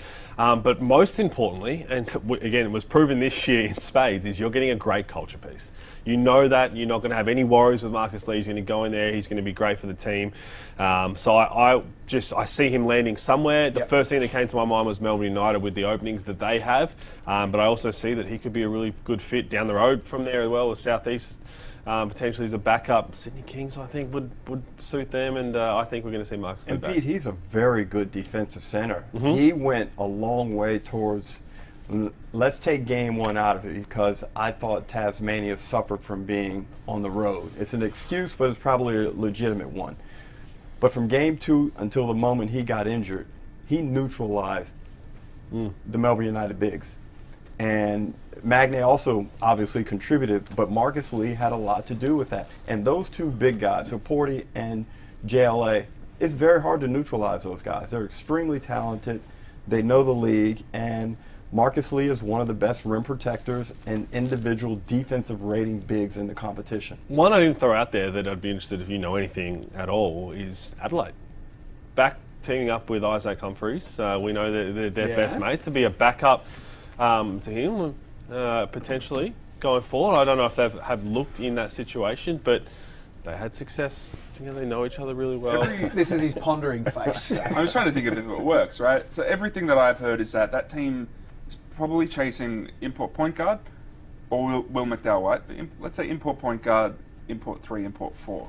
Right, so then in that situation you have import Vasiljevic, import Humphries, right, which would be a really, really good lineup, potentially on both ends of the floor. So in that situation, you obviously can't get Marcus Lee if you've used those spots there. If they get McDowell-White, then theoretically you have an import spot there that's not a really expensive one that you can then spend on someone like Marcus Lee, who would be a really good pick and roll partner with Will McDowell-White. A lot of things would have to fall for that to happen. Yeah. And I am, at this point, I have not heard of any interest from Adelaide toward Marcus Lee. This is just us pondering the fit. But not there's a theoretical fit there. Good team building and a good construct. And I just tried to stir our friend Will McDowell-White up to see if he would give me some information. And he said he's signing with the Gold Coast Blaze. So I won't be texting. I won't be texting that guy again. He knows he's got us all. He's just come on, Will, play the game. Undoubtedly on YouTube and on Twitter as well. That is the #1 question that we're getting this morning, Olgun, is what is going on with Will McDowell-White? Yeah, Will texted me saying he's signing with the Brisbane Lions. So it's where his dad played. so I don't think we're going to get a McDowell-White answer today. Which is it's. Speaking to him last year, sat down with him in the huddle with the preseason, like he doesn't enjoy this part of it, right? No. So there's so much to weigh up. You said the 4 teams involved, they each have their pros and cons, and there's going to be risks on either side. Wherever he ends up, I think it's going to be the right decision for him. Pete, you went through the college recruiting process, and it's not too dissimilar to what free agents go through, especially when you're coveted. And I'm not sure how. I didn't get any nice dinners or anything. It was illegal at the time to do any of that. Well, but it's always a big thing. It's like, I want to be recruited by so many colleges, and then when you get all these options, the hardest part is trying to knock it down. Because the longer you sit on it, the more you're going to find an issue with each one. Because if you're close, if he was closer to, say, Tasmania yesterday, I guarantee he woke up with a few more questions about that. If he was closer to Brisbane Friday, I guarantee that he's got more questions about that come Monday. The longer you sit on it, the more you can find little issues with each decision potentially make. Okay, so with that said, this question from Haley on Twitter, it's going to be pretty hard to answer, I think. Where does everyone see McDowell-White ending up? From what's available, where do we think, if I had to put you in the mind of Will and make the best decision, where is that? I'll go first. Yeah, go for it.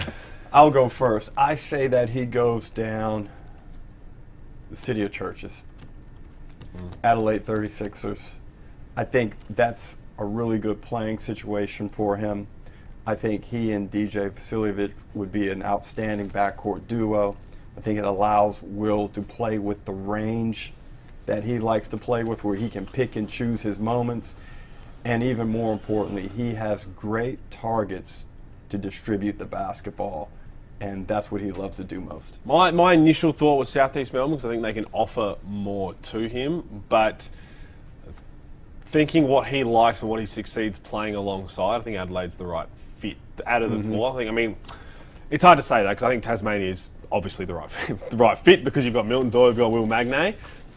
I'm not sure Tassie's something that is, even though it should be, a lot of people will have the questions of, if I go to Tassie, they just want a title. How does that look? What are the optics on that? Even though I know KD type. But that's human nature to feel that way, right? Every single person, if they were McDowell-White, would feel the same. I think out of all four best teams available, that team suits him best. I have no problem saying that. But having said all that and putting it all together, I think Adelaide is Adelaide. Is it a money thing that holds it back more so than getting done a rest, or is it just all the fit? Not necessarily. Again, every team has its pros and cons. It's not necessarily a money thing with Adelaide. There's a lot of factors with every team, and so that's why I'm pleading the fifth with that question. I'm not answering that. But here's the thing: if he wants to go out and show that I can be the man, I can be the number one guy on a winning team, Brisbane's the choice. If he is driven that way. And we can't answer that. We can only kind of interpret his personality. I don't know. But like I said, machismo, Brisbane. Hasn't won a title yet. And at what point in your professional career does that start to become, money's great, but at what point does that start to become a consideration where you say, well, I don't want to walk away from this thing without a ring somewhere. Mate, I did my first year, so I wouldn't know. Well, I went 15 without one, so I know the pain of losing two. And certainly it is something you carry with you for a lifetime, one way or the other. If you never make it to a grand final, fine, because you don't know what it feels like. Yeah. If you make it to grand finals and win, you carry that feeling of greatness forever.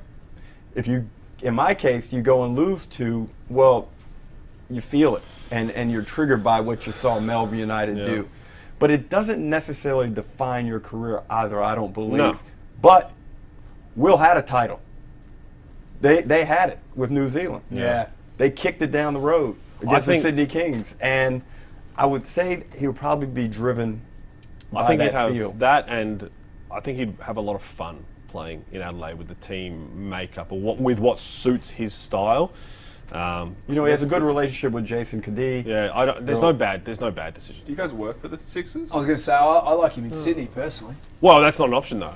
Well, is that? What's the numbers look like? Sydney is not on the table. Yeah. It's not on the table. Well, that's I think there was the sense I got was that there was a mutual consideration that this probably is not the best fit for either party. Right. It wasn't either party saying no or whatever. It was both parties saying that's probably not it. I would have jumped at that. Okay, there you go. Yeah, there you go. I thought that was still in the mix of all of these things.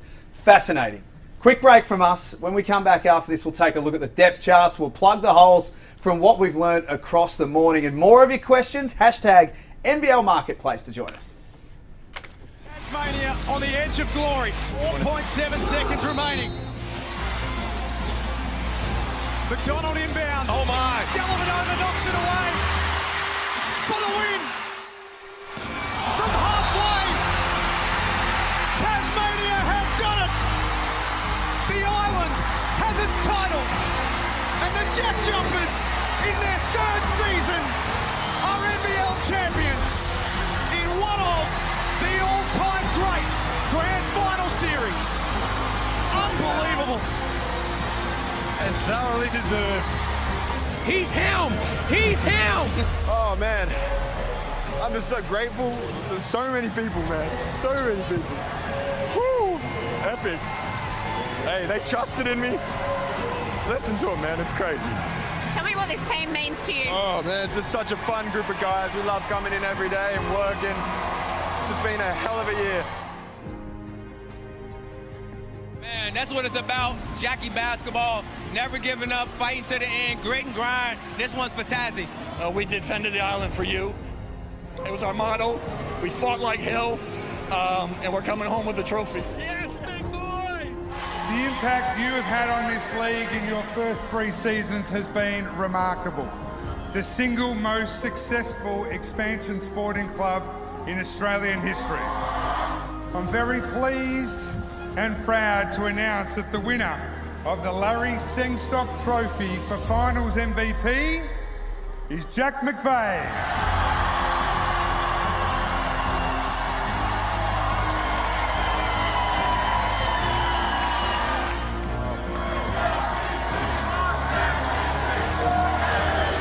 So grateful. Thank you, Tasmania, for embracing a kid from Cabba.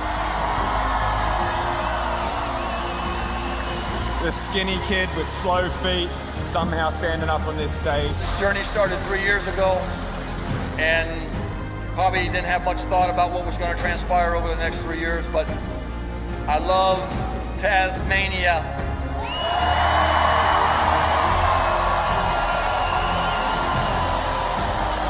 And the last thing I'll leave you with, island defended. Ladies and gentlemen, your 2024 Hungry Jacks NBL champions, the Tasmania Jack Jumpers. Jackies arrive at night, never keep us down. Jackies arrive at night. This is Marketplace Live, day 1 of NBL free agency for NBL 25. Pete Hooley, Derek Rucker, Olgun, Uluc and Jack Heverin. We've got about half an hour left before we finish off. Very shortly we'll go through the depth charts for all of the teams, including the signings of today. So it's not just the way that they looked prior to today. We've plugged the gaps with those who have signed, and we'll take a look at how they all fare in just a few moments. But of course, our man has got those thumbs going again. So Isaiah Liafa has agreed to a 2-year deal with the Sydney Kings, mutual option on that second year. This, again, we spoke about the defensive potency of the Sydney Kings team and what they're building. Isaiah Liafa, widely regarded around the league as one of the best perimeter point of attack defenders, quality spot-up shooter from downtown as well. He joins that team under Brian Goorjian alongside their new signings of Kuol, Kelly Pepe, Tyler Robertson, Xavier Cooks. This has been a busy opening free agency period for the Sydney Kings. Good landing spot for Liafa. Very good. I think he'll really thrive there. Again, a guy who, when he has been given clear roles, I thought he did a good job over the past 2 seasons with New Zealand. He was a bit wayward when he played with the Phoenix. Didn't love how that looked at times. But now he's starting to mature as a player. He can give you that Shea Ely type factor. But that was, and again, at the Phoenix was the starter. DP worked his way into the rotations of DP on the defensive end. Then in the second season got a bit more offensive free reign. Got caught up a little bit. Did, yeah, for sure. But then he went and saw a different pasture. That's what he went over to New Zealand. And I think what we're going to get from him again, we already said it now. So he scored double figures 10 times last season. He played more than 25 minutes 14 times. He took less than 10 field goals 20 times. So again, he's looking for a different role. This again, we already said they're going to be a top 3 defensive team. This solidifies that for sure. Because it's not just they'll be elite defensively. They've got guys who can legitimately step up and knock down the 3 as well. So a lot of them, again, Justin Simon, one of the best defenders we've seen when he was here, didn't knock it down 3 at a high rate. Antonius Cleveland, very similar. Kuol and Liafa in that are capable of knocking down a 3 at a very high rate as well, so it makes them very potent. And the Kings have made more than just a splash on day 1. They are going all guns blazing, and it's going to put them in a very, very good position with still some key pieces to fill. And I can't harp on it enough, the idea of having secondary and third ball carriers on your team. And that's what the Sydney Kings have clearly lent into. Not only are they getting that defense that you talk about and that 3-point shooting you talk about in Liafa, but there is also a ball carrying element to what he brings to the table. And so when you get for their sake, hopefully down the stretch of a playoff series, you need guys who have the capacity to handle the ball in stretches. If your point guard gets in foul trouble or if someone gets injured, you need these guys to exist on your team, and Le'Afa has shown he can do that, and he's done that in a championship series before with New Zealand. And we didn't speak about that enough. Again, like we talk about cores winning championships. In a 3 and 5 game series, if someone's injured, we saw with the Sydney Kings when they went back-to-back, and Glover's heroics and Sean Bruce, Geordie Hunter in that game 2 in New Zealand, I believe it was. You need to have guys who are capable of stepping into 30-plus minute roles in one of the series games and stepping up and getting the job done. And that's what they've recruited in the first day. We'll take a look at the depth charts in just a moment. We will start with the Sydney Kings. One question for you here, Olgun, off Twitter. What's the situation with Shannon Scott's contract and reports of a buyout? Is it a good move for the Bullets? Are they our reports of a buyout?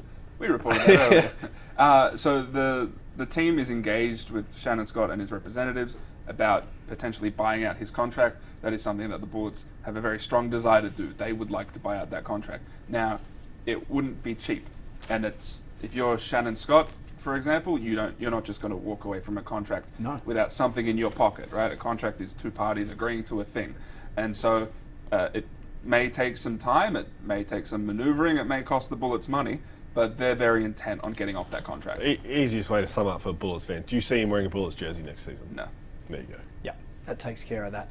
Let's have a look at the depth charts then, because we are about half an hour away from finishing up here this morning. Of course, still plenty of time for your questions. Hashtag NBL Marketplace to join us and give us your views. But we were talking about the Sydney Kings, so let's just start there with how it looks right now. And these are, as we mentioned, the names that are plugged in as of this morning. I think the glaring thing here, guys, from a Sydney point of view, is potentially import centre, import PG, and this roster looks pretty damn good already. Extremely strong. It's balanced. It's defensive-centric. Obviously, the Galloway piece, we'll see what happens there.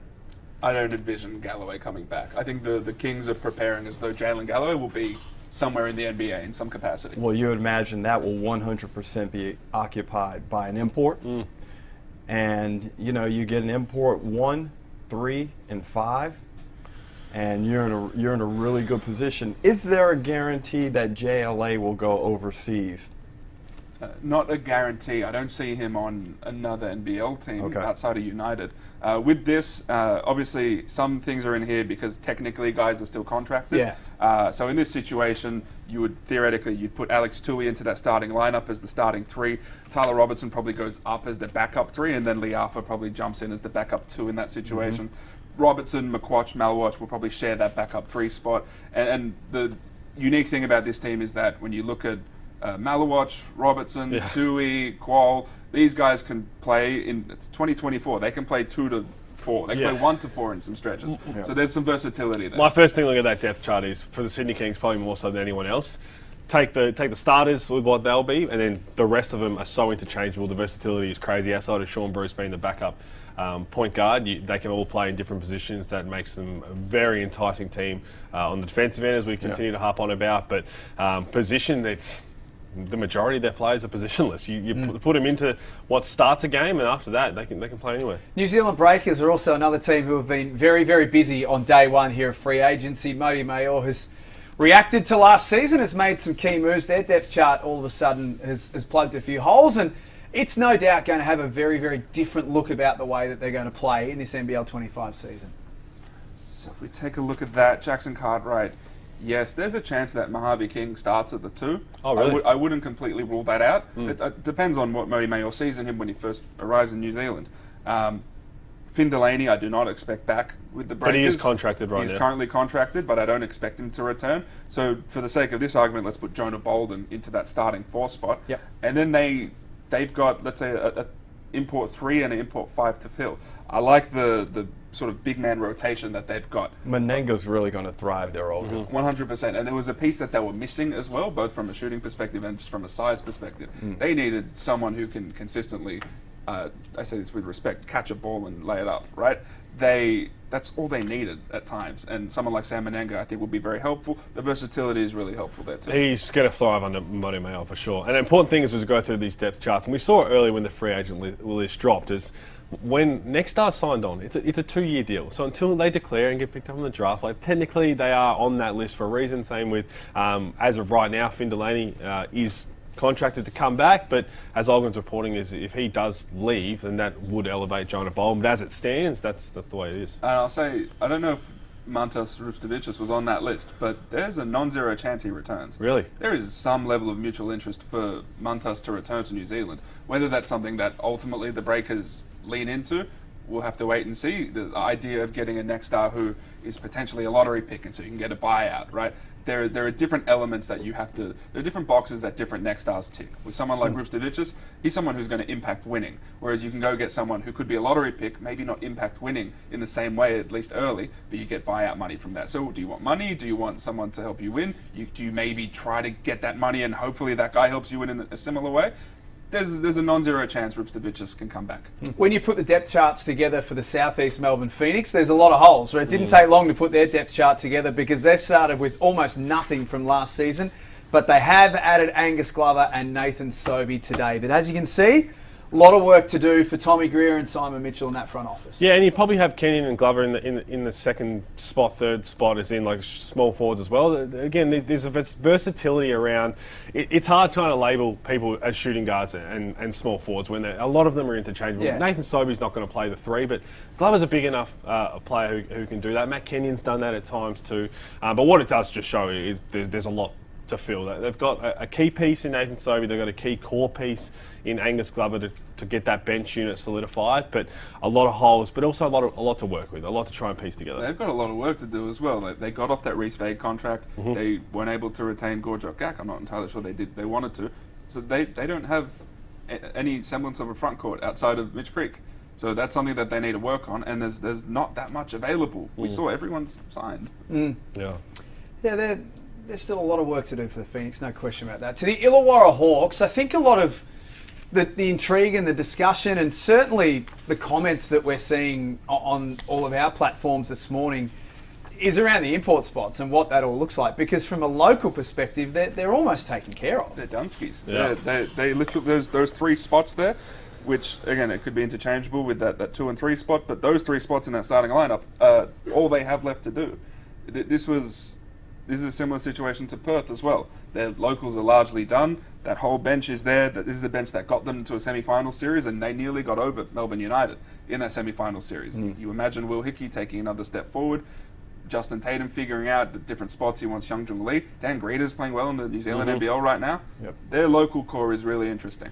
I'd be surprised if they don't try and sign Young Jung Lee. I thought he was really good in the back half of the season. Signed. He's signed. He's Okay. For beyond, you mean? For continuing to go forward, yeah. And the other thing is, Pete, what do they do at that point guard position? Would you be willing to roll Harvey and let him be the starting point guard? Because realistically, Justin Robinson didn't give them a lot this year. But when he did give them something, they were significantly better. But my point is, they kind of were able to roll with Harvey as the point guard. Is there a world at all where Justin Robinson comes back? I don't see it. Yeah, but you haven't heard anything of mutual interest or talks? I don't believe so. Played better definitely under Justin Tatum for sure. I was super high on what he could deliver. But yeah, I think Tyler Harvey, we've seen he thrives in an environment where he has a running mate to go alongside him. So you like him at the 2 more than the 1? I like him starting at the 2. Tyler Harvey's at 2. I like him starting at the 2. Again, to have that capability of like, okay, we need you now to bring the ball up the floor, and if someone's out, you can play the point. I do like him starting in the shooting guard role. Same as Nathan Sobey. For so long, he had to play the point, and when you're an emphatic scorer and you have to try and control the team at the same time, it's very hard to do. And we talk about the teams that have a lot of money to spend on imports, and the Taipans are one of those.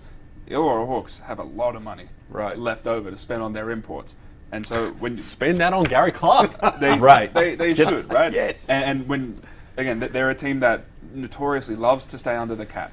They love to do it, right? They work really hard with the contract review committee to try to stay under the cap as best they can, right? They all their money is going to go to imports. They've done a really good job of locking up these locals and keeping them at team-friendly deals. All the money can go to that import talent now. I would get Harvey done. I would get Clark done. And then go out and just get a really, really good third import. It doesn't have to be great, but someone that's willing to come in and understand that you're not expected to go off every night. We want you to have that potency and that ability, but by and large, we just want you to be a good basketball player, defend, and help us play winning basketball. Just before we get to the Tasmania Jack Jumpers and a break, with the Phoenix depth chart, Owen Foxwell is absolutely under contract and will be there next season, just unfortunately fell off the depth chart for whatever reason. That's not saying anything about you, Foxy. We love you. We think you're a great player. He will be at the Phoenix next season. And he's a key piece also because he's, a young player that has shown promise as potentially being able to contribute game in, game out. I think he could become, within 2 years, a 20-minute per game type player, which would be tremendously valuable for the Phoenix. A lot of minutes. It's a lot of minutes. But again, now that Angus Glover's there too, so it's again where he's probably more of a 2 as well. He can play the point guard, but the way we've seen it and the way he's playing in NBL 1 level for Eltham in that shooting guard role. He can shoot the ball. I think he's going to grow this year. Yep. I think he's going to grow a lot more because in practice it's, again, alongside guys like Glover and Sobey day in and day out. And 2 real quick things, sorry to cut you off, but Foxwell and Glover, they play together at Eltham, NBL 1 South. That's important. There's some chemistry already there when it comes to your potential bench guys. Those 2 being contracted, when I say those 2, I mean Ben Air and Owen Foxwell, you need some size in that front court. Because right now, in that back court, sorry, because right now it's very little. So just some element of size would be important. That's why they're going after McDowell-White, a bigger point guard. I think they need that. The reigning champions, the Tasmania Jack Jumpers, have made one move today to what is already a pretty full depth chart, and well, the talent's just there for everyone to see. We saw it in the championship series. They have added Gorjok Gak, who is a bit of an enigma in some respects, but we're all waiting on that point guard position. I mean, that's it. It's going to be huge to see what route they go down if they don't get Will McDowell-White, how quickly they can get Jordan Crawford done. But again, they've got a core of superstars who stood up where they mattered most, in Magnay, McVeigh, Milton Doyle. That, to have that alongside Sean McDonald. So Sean McDonald will elevate to a roster spot for this coming season. The Jack Jumpers were really proactive. They re-signed, just in the past few weeks, Will Magnay, Jack McVeigh, Majuk Deng, Anthony Dremick, and then they signed Gorjok Gak. And so when we talk about local cores, when it comes to their high-level guys, they've got that in McVeigh, Magnay. And when it comes to their bench, they also have that in those guys. And we know that this team, as a structure, can win a championship. When we come back on the other side of this, we take a look at the 5 remaining teams: Melbourne, Adelaide, Cairns, Perth and Brisbane. And we wrap it up. So any last questions you've got for us here on Marketplace Live, use the hashtag NBL Marketplace. We're back in a moment. With Melbourne letting a 15-point lead slip away in Game 2, they had little time to dwell on the disappointments as they headed back to John Cain Arena for Game 3. However, facing a confident Jack Jumpers team who had tied the series, it was now a best-of-3 battle, intensifying the pressure and stakes for both sides. Tasmania, they'll be feeling pretty good about themselves. They got the job done, they did what they had to do at home, and Melbourne United wanting to get back to their winning ways after letting one slip. After the drama of Game 2, everything's set up for a cracking Game 3. Tassie, they're full of confidence, coming in ready to snatch home court away from Melbourne United. That said, Melbourne come out strong, playing well, hitting shots, in a game that just had all kinds of drama. Controversial calls throughout, tech fouls, unsportsmanlike fouls on the Jack Jumpers. Marcus Lee, Tasmania's centre, goes down with an injury, and all of a sudden Scott Roth needs to shuffle his lineup. With halftime looming, Chris Golding hits a massive buzzer beater to put them up 1 leading into the big break. And Melbourne United thinking they could get it done in the next 20 minutes and just be 1 win away from a championship. And in the 4th quarter, Scott Roth makes a key strategic change. He goes to a small ball lineup with Majuk Deng at the 5. He just hit back-to-back threes. Now he attacks Ariel Hook-Porty off the bounce and throws it down on the rim. Dean Vickerman goes to Joe Lawala-Chul, but he can't stay in front. And 1 finish from Majuk Deng. Deng has 15 points in the fourth quarter alone to give the Jack Jumpers a chance. Delhi inbounding the ball with Melbourne United up 1. All he has to do is get it in. Chris Golding went down, but Milton Doyle saves the ball from going out of bounds and throws it to Jack McVeigh. Jack McVeigh heads down the court, a right-to-left crossover.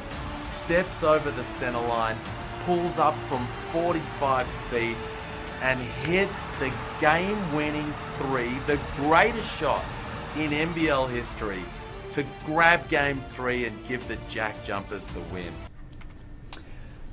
Marketplace Live, great to be with you this morning. We've got about 15 minutes before we finish up, so hashtag NBL Marketplace to leave us your questions on YouTube as well. Any last questions that you have for us? Before we get to the depth charts for the last 5 teams, Olgun, we have got a number of questions here, one from Eads, one from David as well. What's going on with Geordie Hunter? Oh, well, David. Oh. Thanks for David asking. Eads, was it? Yeah. So there is interest from the Southeast Melbourne Phoenix in Geordie Hunter. I don't envision a return to Sydney for Hunter. Right now he's playing in Latvia, and he's getting better with each game. Again, the Phoenix have interest. As far as I know, nothing has been agreed to in that regard just yet. It very well could. There's also interest outside the NBL for him. I think Japan, there's a ton of interest in Geordie Hunter. So again, I think my feel is that he'll either end up with the Phoenix in some capacity, or there's money overseas for someone like him. Yeah, I heard the same. I heard that the Phoenix was getting closer and closer, but now the way that he's performing overseas and what a hot commodity Australian bigs can be over there, I'm starting to get less confident that we see him in NBL 25. And it's tough. I really thought he would have been a good match fit retention for Sydney. Yeah. Like I thought, for sure. You know, he was not a part of the problem this past season. You know, all his metrics were really good. He continued to develop. He's a great pick and roll guy. He was getting better with passing the basketball. And, you know, I don't know what happened there in that negotiation, but it's fallen apart. And now he's out there in the free agency market. Melbourne United are an intriguing one when it comes to this free agency period. They have a proven record of making good decisions, and I think they've even spoken about some of the learnings that they've had from 2 seasons ago. But their depth chart, as it stands right now, does have a few questions about it because it won't feature Ariel Hookporty or Joe Lawala-Chul Jr. And we don't know what's going on with Luke Travers. So you look to the big men department, there's some intrigue around that. Right now, that there's a thought to potentially using an import spot for one of those big spots. It wouldn't surprise me if that's the direction they go down. I'm also told that there's a part of that team that's trying to get Rob Lowe out of retirement. He was really effective for them to start last season, so let's see if they can convince him to do that. But again, it's that depth chart is very local heavy. They signed guys to multi-year deals last off season, and so they have their core set up. It's Shea Ili, it's Della Vadova, it's Chris Golding, and then Flynn Cameron hopefully gets into a bigger role. Tanner Krebs, Kyle Bowen. They're largely set from like their rotation standpoint. I think they need to get Ian Clark back, and it's rare that you would hear me say this in the normal construct of a team, but I thought as an import, he is significant in that program. I think he's a classy scorer. He's a professional player, and I would make him a priority. I don't know what he wants to do. I've heard there's mutual interest on both sides. That's good because you get him, and that just kind of gives you. He provides a security that when Chris isn't firing or when you have situations with Dele Ili, whatever, you know, he is just a very good basketball player. Then you go out and get your big sorted. But Melbourne United are going to be right back there. If the Travers situation doesn't work to their advantage, they've got an import that they can go out and get an import and fill that spot. And it's a big chunk of money without JLA that they can go and chase. And again, their track record shows that they can go out there and get the right piece. The Ian Clark one, I have heard there's mutual interest to come back. It's an interesting one though for the fact of, you mentioned Flynn Cameron and Tanner Krebs, who both expect to make a jump with minutes. But if Ian Clark comes back, those minutes are very heavy with Shaley and Delhi, who are interchangeable. So the minutes, do they change a whole lot? Where do they find that? And again, on the Luke Travers thing, the longer it goes on, the more I struggle to see him back in NBL. I think he's going to get a well-deserved opportunity overseas next year. And if that eventuates, it wouldn't surprise me that if nothing else I mean, Jack White had the Memphis 10-day. If he doesn't have anything go after that, wouldn't surprise me if they chase that really hard. The one thing with Ian Clark with respect to the court time for the other guys, especially Chris Golding, we saw him wear down in that championship series. It was unfortunate he had the lower leg injury, but perhaps it's starting to get to the time where he needs to be managed throughout the season so that he is 100% come the finals. And you're going to need somebody else who's capable of producing wins or helping to produce wins, and that's where Ian Clark fits in. Because you want CG43 to be highly operative and functioning in Game 5 and not hobbling. I'd be trying to make sure because if he loves Australia, and if you don't snap him up, another team's going to try and snap him up. And definitely. You know, I don't know why Brisbane wouldn't be. I knew it was. I don't know why. How many roster spots are Brisbane going to have? Well, I mean, you. He's on their list. He saved that one. He didn't want to. Oh, I didn't even know this. Sorry. There's some level of interest, but there's also as a starter. You're talking about like Chris Smith kind of replacement. I don't believe so. I'd be surprised if the Bullets don't start Sam McDaniel. That's at the 2. Yeah. If they go import point guard or McDowell-White, McDaniel, Prather. That's 1, 2, and 3. But there's also the Ian Clark element where I don't think he just wants to. I don't know how many years he has left in his career, but I don't think he just wants to go to a team just to be part of a team. I think he wants to go to a team to achieve something. I don't know if he looks at the Bullets right now in this coming season that they're built to do that this year. Let's have a look at the Adelaide 36ers. A lot of their local planks are in place already. They have added Lat Mayen to this roster as of this morning. He'll be joining them on a 1-year deal. Again, I like it, just the homecoming, the return for Lat. And again, as I said, when Olgun broke the news, I hope the Adelaide fans get excited because they do manage to bring back just a little piece of local talent to get really excited about. A lot of shooting.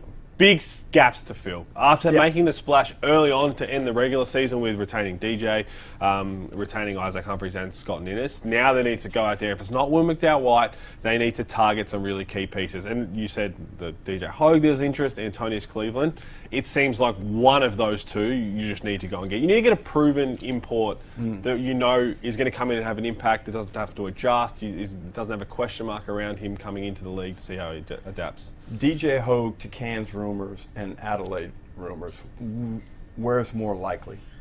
The Cairns ones, that rumor was stronger, but he costs a lot of money. And while the Taipans will have a significant amount of money to spend on imports, very difficult to see him. They couldn't match Adelaide. No, I don't think they can match the rest of the world. That's the problem with DJ Hogue. But the thing is, I remember last off-season, DJ Hogue was great in Cairns, and so every team was like, we need a DJ Hogue type of player, right? The Sydney Kings went and got him, and then we saw Breakers went and got Zylan Cheatham, who was a really interesting piece in that sort of mould. Jarrell Brantley was the year before as well. Gary Clark in Illawarra, and you think of his fit next to Sam Froling, that sort of player next to an Isaac Humphries. Having a team that's like largely centered around a front court that looks like that is a recipe for success. And so that's the sort of player I think they'll chase for at the 4th spot. Cairns Taipans, speaking of DJ Hogue, they're in the hunt. They'd be keen to have him back. He was fantastic 2 seasons ago, but this is a young team once again that Adam Ford's assembling. Their depth chart is going to fill up over the coming weeks, no doubt, but youth and pace, seemingly the order of the day for 40. Well, it's interesting what they're going to do at the point guard spot. They recruited Pat Miller last year to kind of be the understudy to Taron Armstrong, but Armstrong suffered that preseason injury and never really got his season rolling properly. Well, now he gets the chance to drive the car. And do they bring in a backup point guard import as just some insurance? You know, how does that look? But I think Armstrong is a real talent. I think someone who can provide a lot of value in that he's a local point guard. We've already highlighted the fact that it's hard to find Australian point guards. So if he can do that and give just a really solid season, doesn't need to be spectacular, and that gives greater flexibility in building the rest of the lineup. And the other one is not there because I don't think it's official. There is mutual interest on Jonah Antonio returning. So they declined that deal, which is why he's not on the depth chart. But they are trying to renegotiate something to have Jonah Antonio go forward.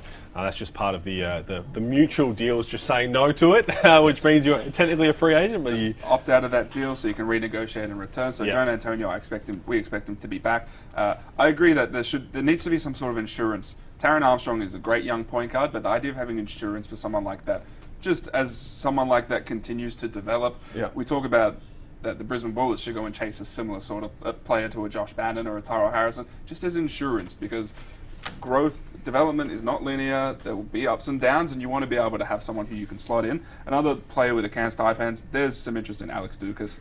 That makes sense. To head to the Cairns Taipans. So that's a deal that would surprise me if it didn't get done at some point. Couple of teams left before we finish up. We have spoken a bit about the Brisbane Bullets, and we'll get to them shortly. But before them, the Perth Wildcats. As we mentioned earlier in the show, we know there's a lot of the Red Army who are watching us this morning with interest. There's not a lot to be done here for John Riley and for Danny Mills and their front office.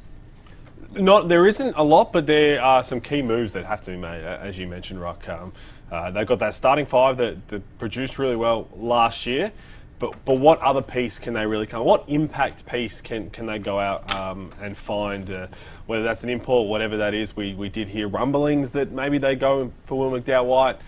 That really quietened down. Then we heard Mitch McCarron. Then we heard Lat Mayen. None of that eventuated. But just looking at that, it's what we saw this year, and that we know the success they had with it.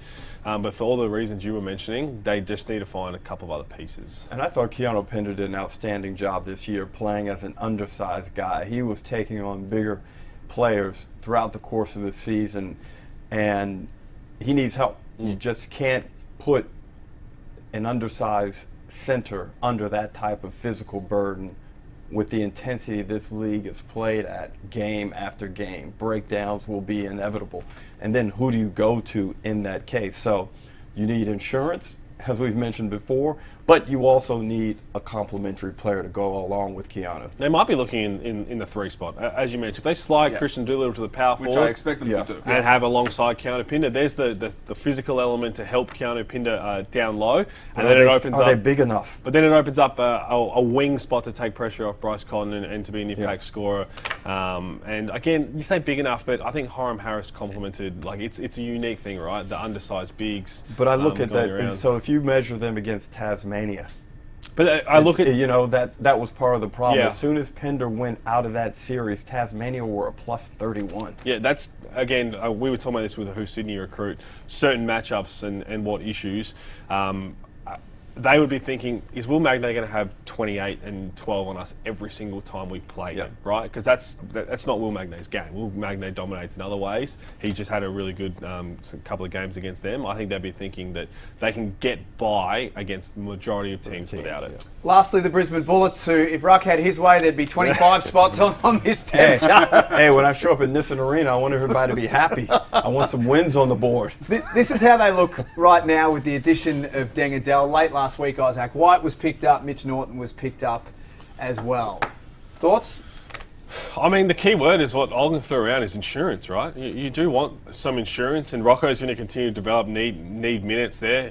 Casey Prather, as Olgun keeps reporting, Shannon Scott's name is there. We don't envision that to potentially stay there.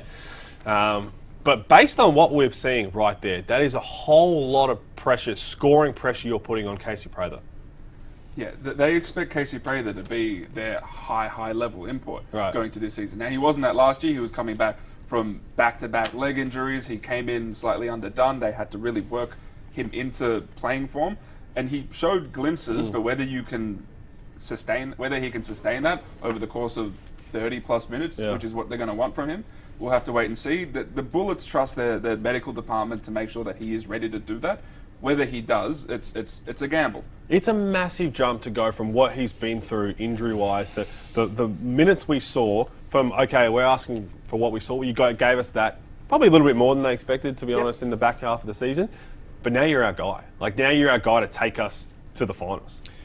And the only way to mitigate that is to get somebody dynamic at the point guard spot. 100%. And if they do that, okay, then the Prather signing isn't as risky.